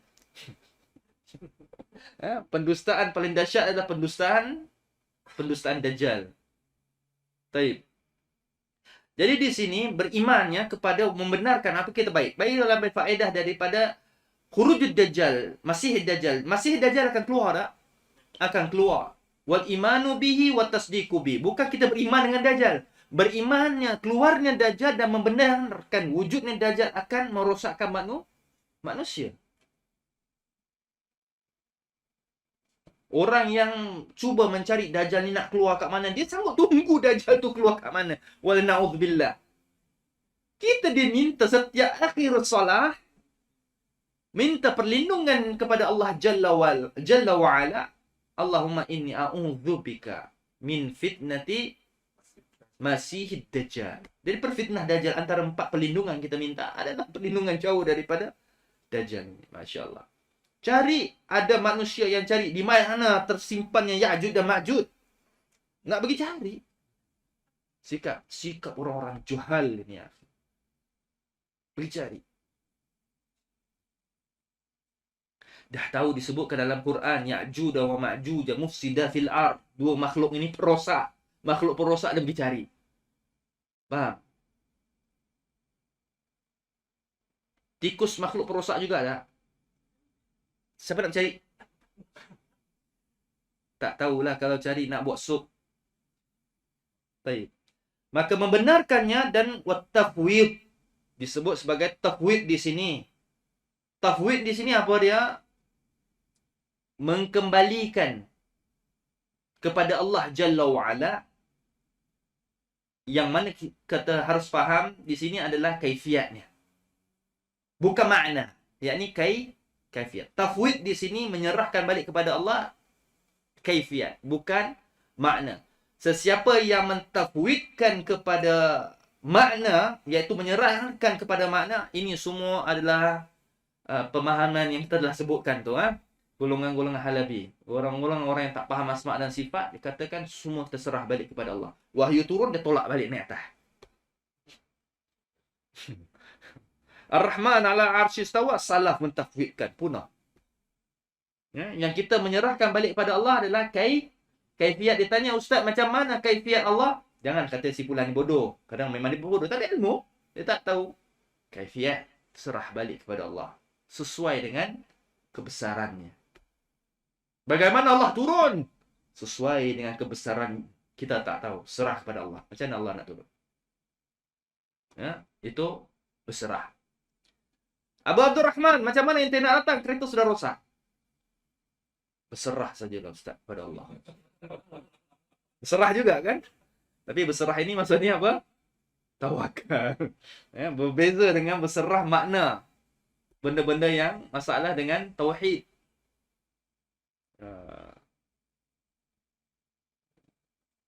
Ustaz, macam gini okey tak Ustaz? Macam gini bisa tak Ustaz? Okey tak Ustaz? Boleh tak? Terserah antum lah. Ustaz ni semua tafwid aja Ustaz. Jadi tafwid ni ada banyak makna. Menyerahkan sesuatu. Tafwid yang hakiki, yang benar adalah menyerahkan kaifiat Allah Jalla wa'ala sesuai dengan kebesarannya. Bukan makna. Sesiapa yang katakan pada makna, sungguh orang itu adalah seburuk-buruk makhluk yang lebih buruk daripada orang-orang musyrik dan orang mulhid. Kata Ibn Taimiyah rahimahullah. Kemudian warida, haruslah dia reda. Wala tufassir syai'an min hadhihi, tidak ada seseorang boleh mentafsirkan sesuatu pun daripada dalil-dalil tersebut sesuai dengan bihawa, dengan hawa nafsunya. Fa innal imana bihadza wajibun, beriman dengan dalil-dalil ini semua wajib. Faman fassara syai'an min hadhihi bihawa, siapa yang mentafsirkan, menghuraikan sesuatu dengan hawa nafsu, dia bukan kata mutlak tak boleh tafsir. Mentafsirkan dengan hawa nafsu itu masalah. Ataupun waraddahu fahuwa, ataupun membantahnya fahuwa jahmiyun, iaitu seorang Jahmiyah. Siapa Jahmiyah? Orang yang ikut dalam madrasah Jaham bin Safwan. Madrasah ni tak boleh masuk. Jaham bin Safwan. Pemahaman dia adalah menafikan sifat-sifat Allah. Menafikan sifat-sifat Allah. Ingat, orang yang menafikan sifat Allah tidak boleh solat. Kerana Jahmiyah dia hanya mensifatkan Allah itu ada sifat qudrah. Sifat kekuatan, kebesaran, kekuatan. Qudrah. Sifat dengar, sifat kalam, semua tidak ada. Lalu dia tak boleh solat. Tahu kenapa tak boleh solat? Macam mana ente nak iktidal nanti dalam solat? Baca apa dalam iktidal? Sami Allahu liman hamidah. Allah Maha mendengar orang yang memuji. Tadi kan sudah menafikan Allah tidak boleh mendengar. Lalu macam nak sebut Sami Allahu liman hamidah? Orang Jahmiyah tak boleh solat? Tak boleh solat. Orang Jahmiyah tak boleh solat. Lalu orang tanya macam mana Jahmiyah tak boleh solat? Memang Jahmiyah tak boleh solat kerana dia telah kafir. Jahmiyah telah kafir kerana dia mengkufuri Al-Quran. Orang yang mengkufuri Al-Quran kafir. Lalu macam mana nak solat? Ikhwah hazani Allah wa iyyakum. Pemahaman ni barangkali berat bagi antum, tapi harus antum faham dan harus mengertikan, usaha untuk belajar. Ada orang belajar tauhid akidah ni tak okey lah Ustaz, berat, beban, banyak benda. Tak, inilah yang harus kita pelajari. Kita diciptakan untuk mengenal Tuhan. Dengan cara kita memahami tauhid asma dan sifat. Bukan kita mengenal Tuhan dengan pergi belajar tasawuf. Dan ini masalah. Mengenal Allah dengan kita belajar asma dan sifat. Orang belajar asma dan sifat lalu dia bertobat daripada dosa-dosanya, tak perlu cerita kat orang kerana Allah tu Maha mendengar. Cerita kepada Allah. Berdoa kepada Allah, meminta ampun kepada Allah. Kerana Allah tu Ghafur. Cerita kat manusia kena gelak. Baik. Jadi itulah orang yang menolak sesuatu daripada Al-Quran atau hadis daripada sifat-sifat Allah, maka fahuwa jahmiyun. Naam, wallahu ta'ala alam.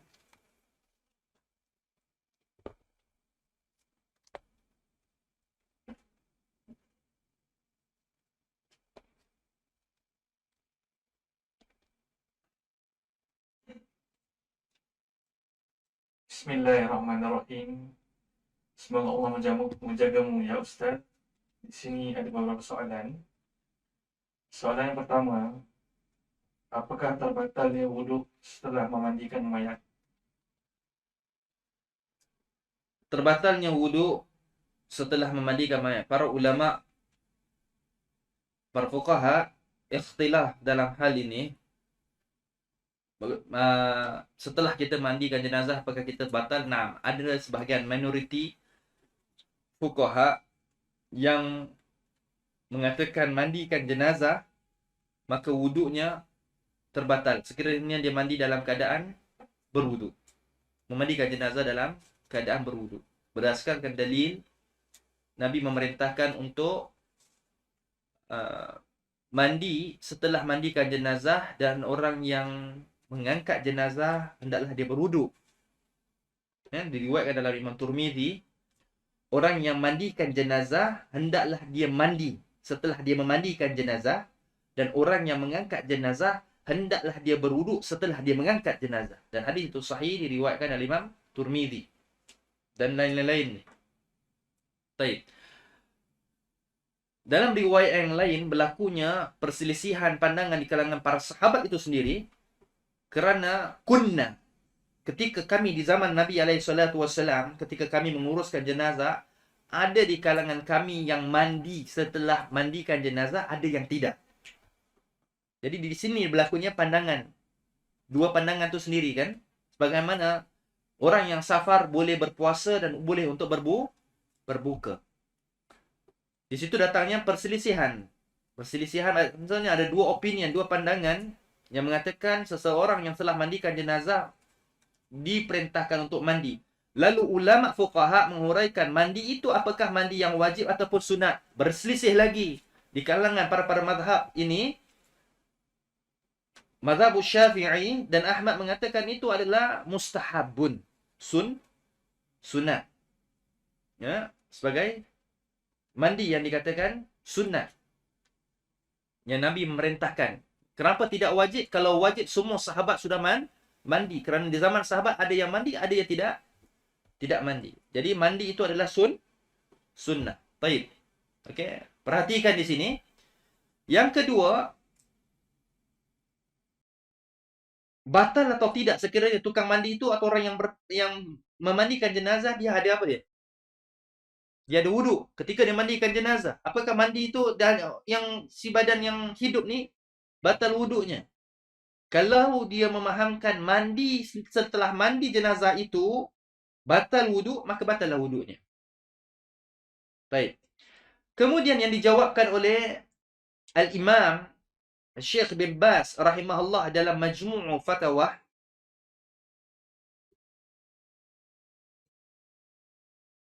terbatalnya orang yang mandikan jenazah wuduknya disebabkan apabila dia mandikan jenazah tersebut dengan menyentuh aurat si mati tanpa pelapis. Behen. Apa ni? Apa nak cakap? Tanpa, tak ada sarung lah. Tangan dia behen, tak ada apa-apa. Dia pegang aurat si mati. Faham? Maka wuduk orang yang mandi tu batal. Sekiranya dia memandikan jenazah tersebut dengan memakai sarung tangan dan sebagainya, ya na'am, tak batal. Wuduknya tidak batal. Dan di sini namanya fiqh harus adil. Harus ada sikap adil. Dia tidak termasuk daripada membatalkan wuduknya. Nah, wallahu a'lam. Soalan seterusnya, lanjutan dari soalan minggu yang terdahulu tentang solat berjemaah dan imam membaca panjang ketika tahiyat atau senyap selepas Al-Fatihah. Ustaz menjawab supaya kita berdiam saja. Namun ketika saya berdiam, fikiran saya senang mengelamun ke perkara-perkara luar solat. Apakah ada contoh-contoh dari para salaf untuk saya berzikir daripada berdiam? Sikap sukut fi solah ini ada dua. Ketika diam dalam solat ni ada dua yang sabit. Satu, selepas takbirul i'tiqad, takbirul ihram, Allahu akbar, kita diam. Diam situ, diam baca doa iftitah. Okey, baru kita imam baca Al-Fatihah, diam ketika dalam solat jemaah, satu kali diam. Yang kedua, diam setelah imam baca surah sebelum rukuk. Contoh dia baca wa antum muslimun, diam, kemudian baru dia rukuk. 2 kali diam. Adapun diam yang ketiga ini adalah perbuatan daripada bid'ah, yakni diam di antara bainal Fatihah was surah. Dia selepas baca Al-Fatihah dia nak baca surah, imam diam. Ini tidak ada dalil kata Syekh bin Baz rahimahullah. Ya, hatta Syekh Muhammad bin Shalih Al-Utsaimin menyebutkan dalam Syarah Mumti', perbuatan ini perbuatan yang jahil kerana memberi ruang untuk imam, untuk makmum baca Al-Fatihah. Imam dijadikan untuk kita ikuti, tapi imam ni dijadikan untuk ikuti makmum. Jadi imam ni adalah imam yang jahil. Ya, imam yang dijadi untuk ikut kehendak makmum.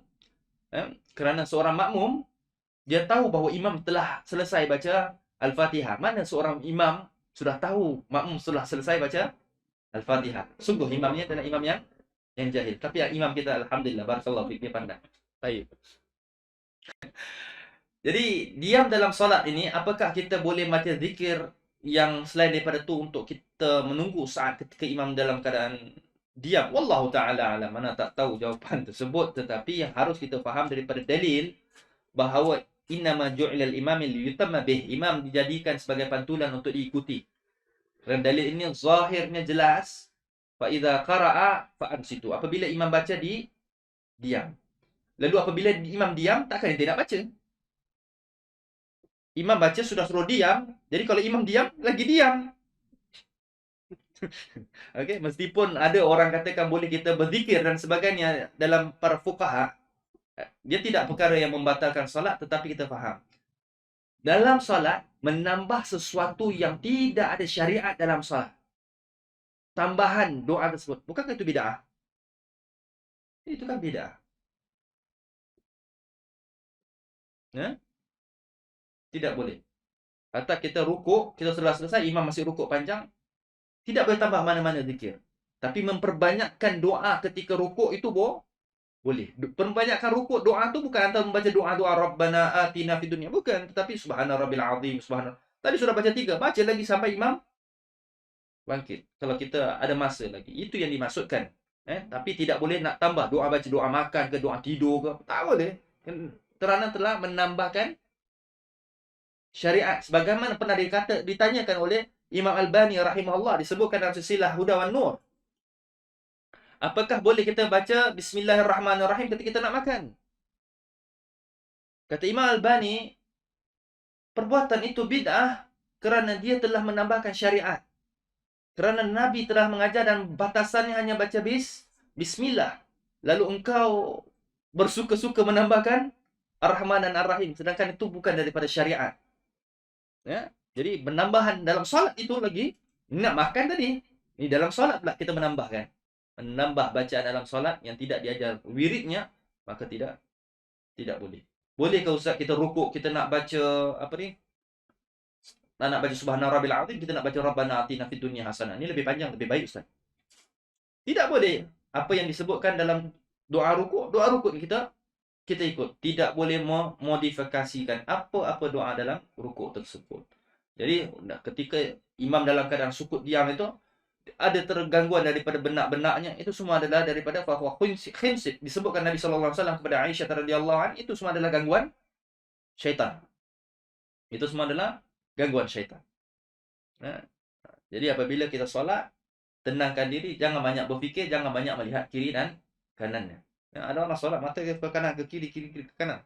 Ini semua adalah gangguan daripada syaitan. Wallahu a'lam. Nah, Soalan seterusnya. Apakah mengangkat tangan setiap kali berdoa sesuatu yang dituntut? Sekiranya tidak, apakah doa yang perlu untuk mengangkat tangan? Dan apakah berdoa secara berjemaah itu dibolehkan? banyaknya. Doa, solat juga doa. Solat itu doa. As-salah hiya ad-doa. Solat itu doa. Jadi solat angkat tangan tak? Tidak. Satu. Doanya ada banyak.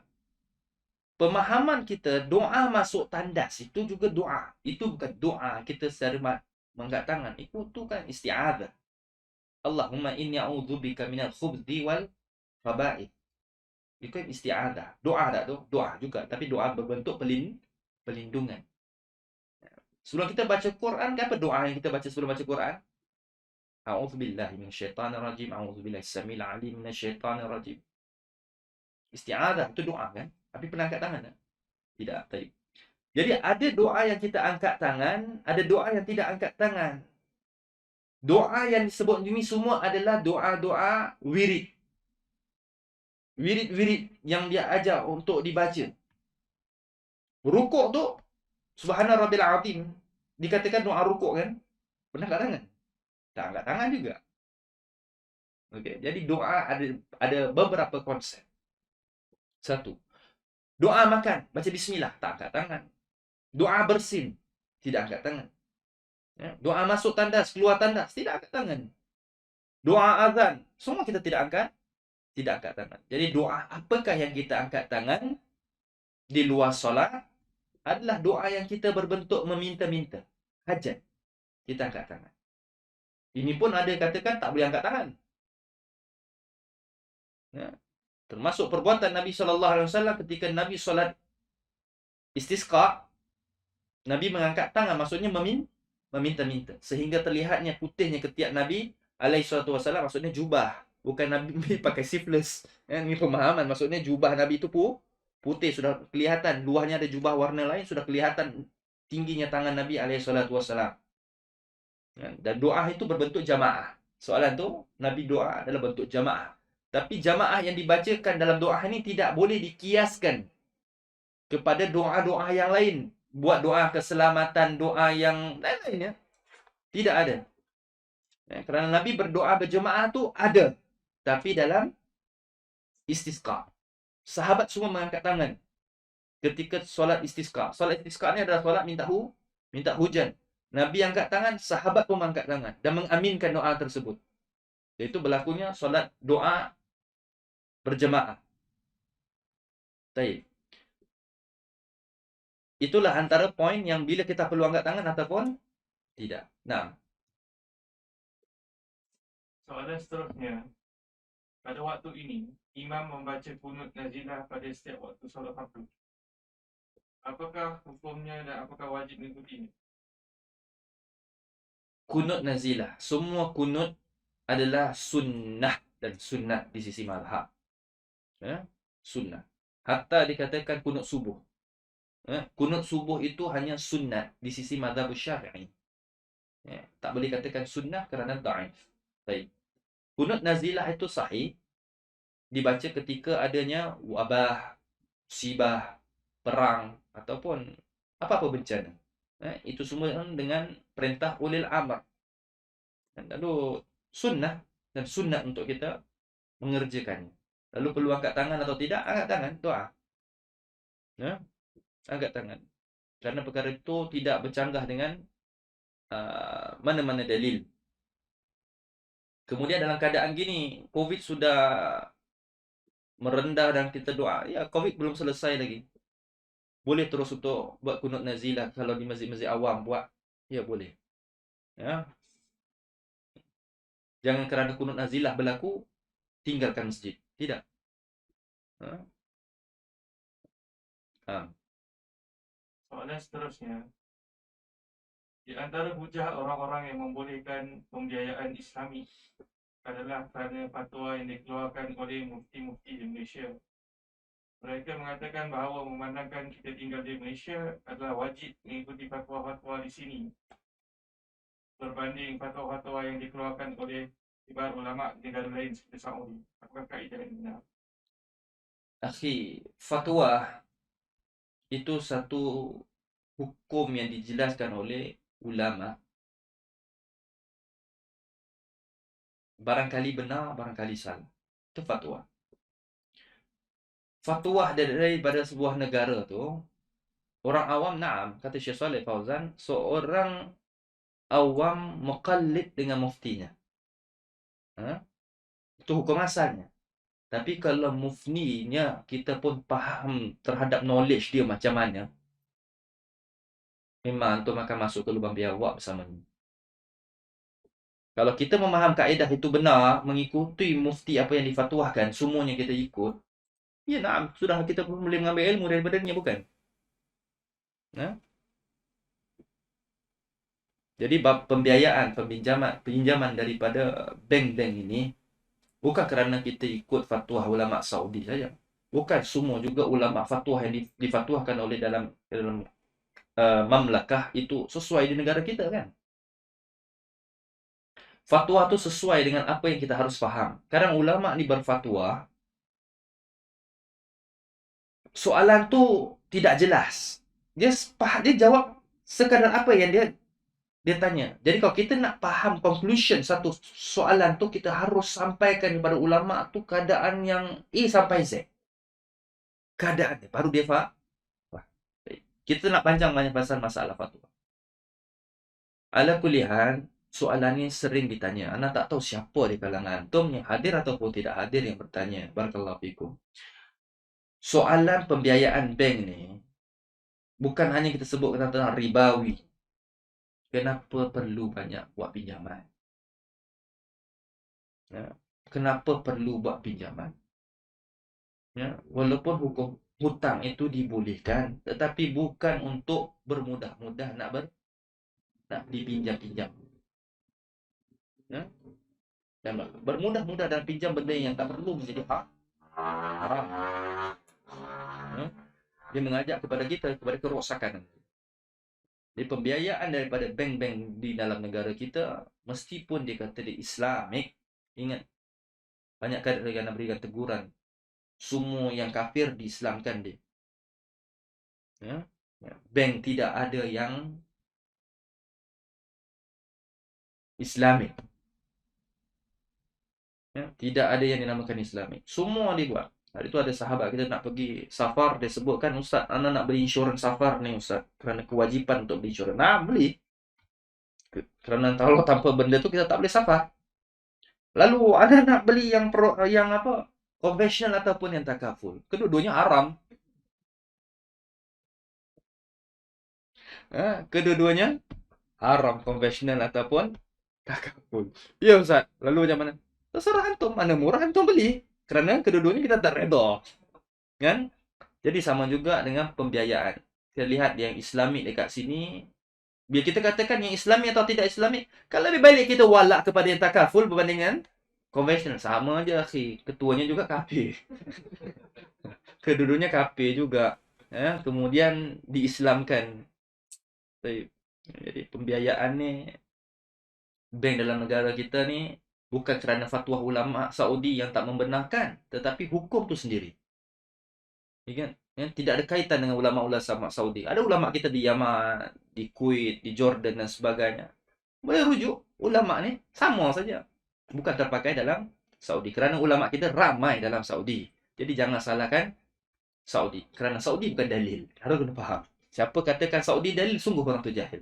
Kerana dalil kita Al-Quran dan hadis. Jadi siapa yang katakan Saudi sebagai dalil, maka dia mazhab Saudiyah. Wallahualam. Nah, Soalan seterusnya, apakah sahnya mandi junub seorang wanita yang hujung rambutnya perang sekarang menjadi tren di kalangan wanita mewarnakan hujung rambut? Mereka menganggap rambut itu bukan kulit kepala. soalan ada banyak. Rambut perang, mandi janabah. Tren. 3 anak jawab. Pertama, hukum warna rambut bagi wanita. Boleh warna rambut. Selagi warna-warna tu adalah warna-warna rambut manusia. Kalau ada warna merah, kelabu, lagi apa? Hijau. Itu semua tak boleh, haram, kerana tidak ada rambut-rambut manusia yang serupa macam itu. Baik. Wanita yang sudah berkahwin nak mewarnakan rambut, isti'zan, izin daripada suaminya. Ya. Jangan kerana antum perangkan rambut, selagi suami tak suka, habis kepalanya digondolkan nanti. Baik. Kemudian nak warnakan rambut kerana cantikkan diri untuk suami, naam, boleh. Tapi kalau ikut yang tadi disebutkan kerana trending, haram. Kerana trending itu, trending siapa? Dia ikut.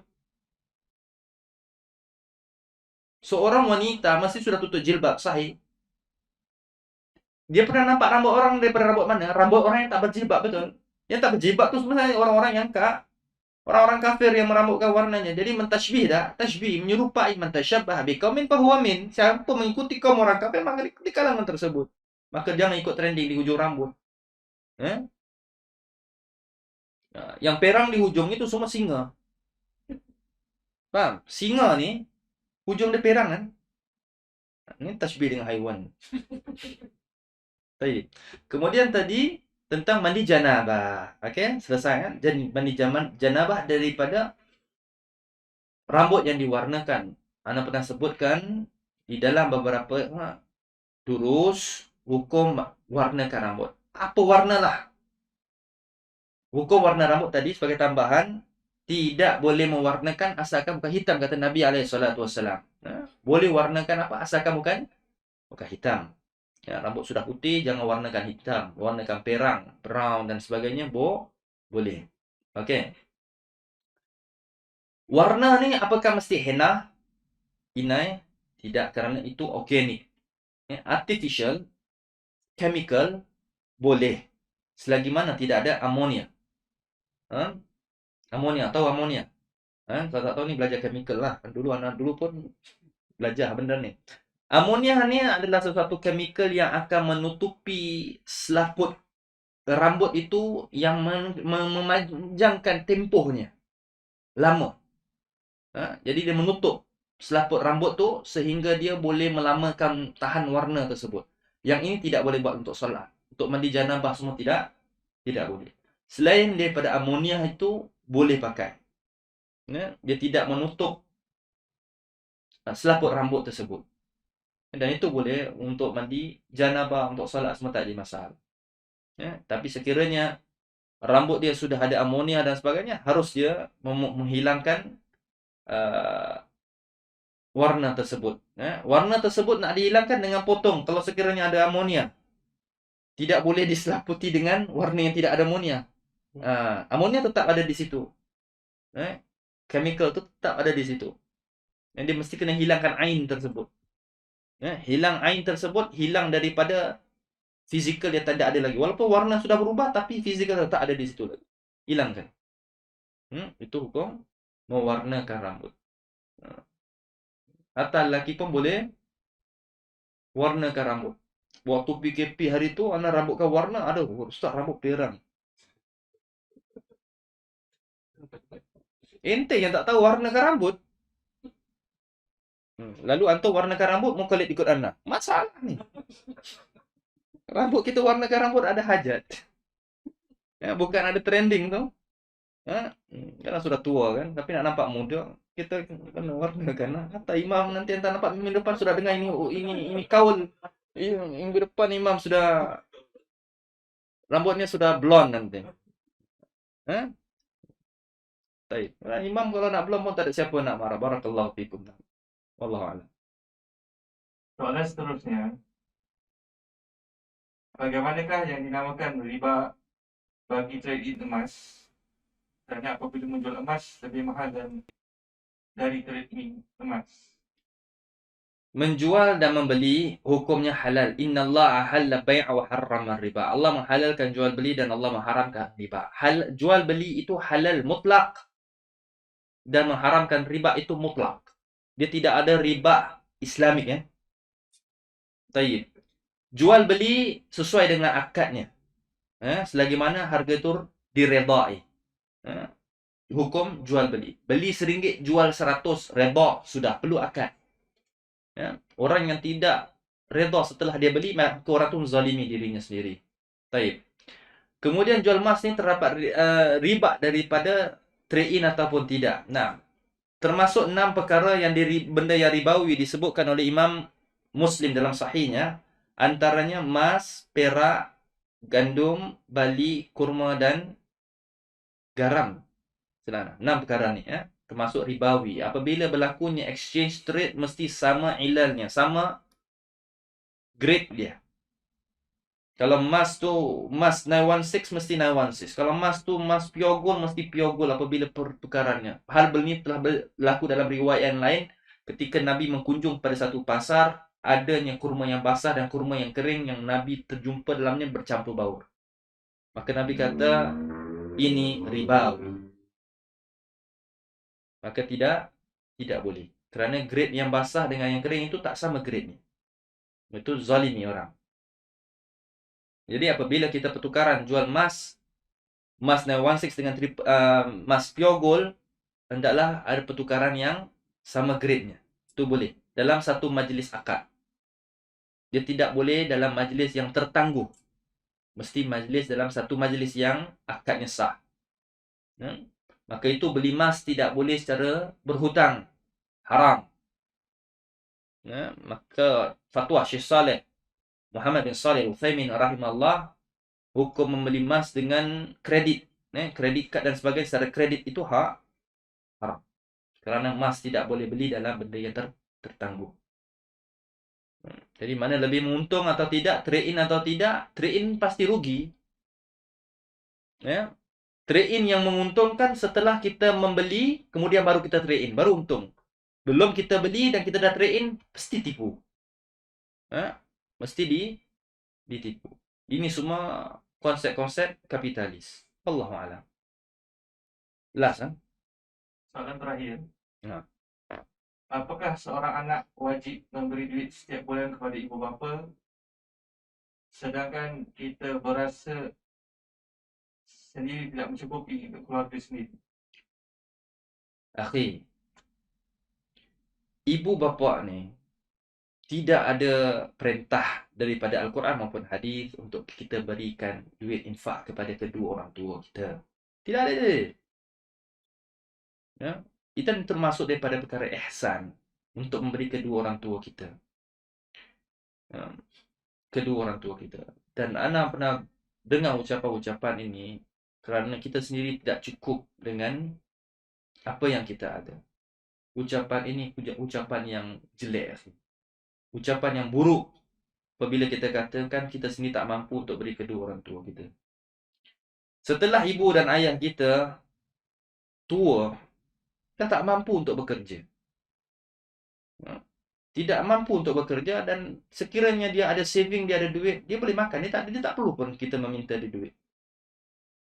Tapi setelah dia tua, dia tidak ada simpanan. Maka Nabi memerintahkan untuk kita apa dia? Birru walidain. Maksud dia bir. Bir tu buat apa? Kebajikan. Kebajikan kepada kedua orang tua kita. Maksud kebajikan ini apa? Tanggungjawab kita kepada dia. Seorang ibu dan ayah, kebajikan kepada anaknya apa dia? Tanggungjawab. Apa yang dia harus? Beri makan, beri ilmu. Kan? Mentauhidkan anak dia. Itu semua masuk kebajikan. Kebajikan. Jadi ketika ibu dan ayah kita sudah tua, ucapan yang paling buruk kita nak dengar, kita pernah dengar adalah tak cukup untuk kedua orang tua kita. Secara rasionalnya lah, barakallahu fikum. Kalau kita katakan tak cukup, anak selalu, ialah kita manusia ni ada dua sifat yang buruk bagi kita, adalah sifat tamak, ya, dan sifat sombong. Sombong adalah meremehkan manusia dan meninggalkan kebenaran. Itu disebut dalam Sahih Bukhari. Dan sifat apa tadi? Sifat tamak. Tamak ni ada dua pula. Tamak dengan ilmu dan tamak dengan dunia. Orang dah belajar ni nak belajar lagi, nak tahu lagi, betul? Kadang setiap minggu belajar durus Arabi hanya bagi 5 mufradat tapi nak 10. Tapi 10 kasih 10 semua tak hafal. Betul? Ustaz Mat sudah tinggal berapa Ustaz? Lagi 47. Ustaz lagi berapa? Kira-kira. Ulang yang minggu lepas sudah tak ingat. Dia nak yang baru, betul? Manusia tamak kan? Tentang ilmu. Harta. Bulan ni dapat sekian. Bulan ke depan kita nak usia lagi. Ini fitrah manusia tamak. Nak lagi. Maka dia tak akan merasa cukup. Konsep yang paling mudah. Ini tidak berkaitan dengan mana-mana dalil. Allah memerintahkan kita untuk kita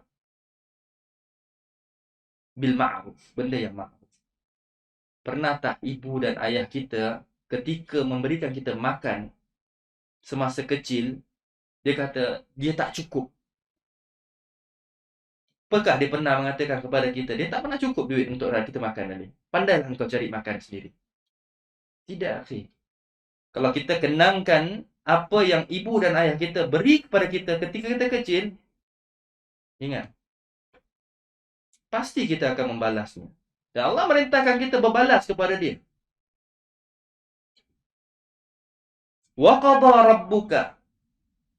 Allah telah menentukan oleh Rabbmu alla ta'dilu, untuk kita berlakukan adil kepada siapa? Kedua orang tua kita. Buat keadilan kepada kedua orang tua. Apa yang adil? Adil lawan kepada zalim. Lalu jangan kita buat kezaliman kepada kedua orang tua kita. Kita buat keadilan. Maksudnya berlaku adillah kepada orang tua kita. Apa yang dia perlu, tanggungjawab kita untuk kita lakukan. Lalu Allah merintahkan kita berdoakan apa? Minggu lepas tersebut buatkan apa dia? Meminta apa yang dia pernah kasihani kita. Waktu tua, ayah kita, ibu kita menjadi bayi sebagaimana kita semasa kecil. Jadi, warhamhuma kama rabbayani saghira. Rahmatilah dia, kasih sayanglah dia sebagaimana dia kasih sayang kita semasa kecil. Maka tu anak kecil jangan tak nak sayang anak. Sayang anak tu dengan penuh syariat. Sayang anak. Sayang anak, jangan jadikan anak tuan kita menjadi hamba, seperti yang disebut dalam hadis. Jadi bila anak sudah jadi tuan, kita sudah jadi hamba, maksudnya di sini adalah kita menuruti perintah anak. Anak tak nak belajar, tak apa, ikutlah anak tak nak belajar. Inilah yang disebutkan Nabi di akhir zaman akan lahirnya ibu melahirkan tuan. Kerana anak sudah jadi tuan, ibu sudah menjadi hamba, mengikuti kehendak anak-anaknya. Ini akhir zaman sudah. Ramai. Ustaz, anak saya tak dapat datang belajar lah Ustaz. Dia tak mau datang belajar. Kalau dulu zaman kita tak mau belajar, apa ibu ayah kita buat? Mau. Bagailah buluh tu panjang tu dah jauh dah angkat. Lari kita kabur. Hilang. Maka didik anak ni dengan syariat, insyaAllah barakah. Apapun kemahuan ibu dan ayah kita, ya ikhwah, berikan. Berikan. Rezeki, pasti Allah tambah. Kerana keredaan kita terletak di mana? Ibu kita, ayah kita. Dialah. Ingat, tanpa ibu dan ayah, siapa kita? Maka itu Nabi SAW mengangkatkan kewajipan seseorang Muslim daripada jihad kalau ada orang tuanya yang memerlukan pertolongan dia. Sudah uzur ibu dan ayahnya, tak boleh berjihad. Sedangkan berjihad itu jelas wajib. Tapi menunjukkan kewajipan jihad dengan menjaga kedua orang tua itu wajib. Cukuplah sekadar berilah apa yang kita infakkan kepada ibu dan ayah kita. Kalau kita rasa tak cukup, akhi, memang tak pernah cukup. Ingat, orang yang memberikan kedua orang tuanya apa yang dimakan, tak sehingga dia meminta-minta, pasti Allah berikan kita jalan solusi.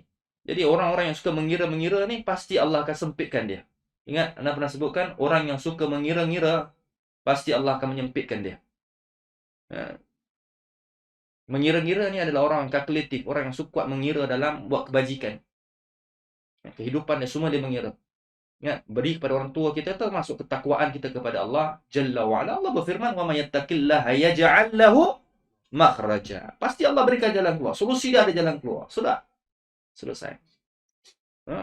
Walhamdulillah, ini bukan satu daripada dongengan.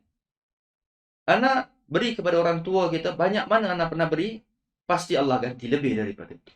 Walhamdulillah ala kulli hal. Tidak, pasti Allah gantikan. Kalau antum rasa sulit, infakkan kepada ibu antum, ayah antum. Tak banyak sedikit, pasti Allah ganti. Pasti Allah ganti. Cepat atau lambat, pasti Allah ganti. Kalau lambat, pasti akan dapat lebih banyak daripada itu. Kerana Allah tidak menzalimi kita. Dan Allah itu maha jauh daripada sifat zalim. Wallahu ta'ala, barakallahu fikum.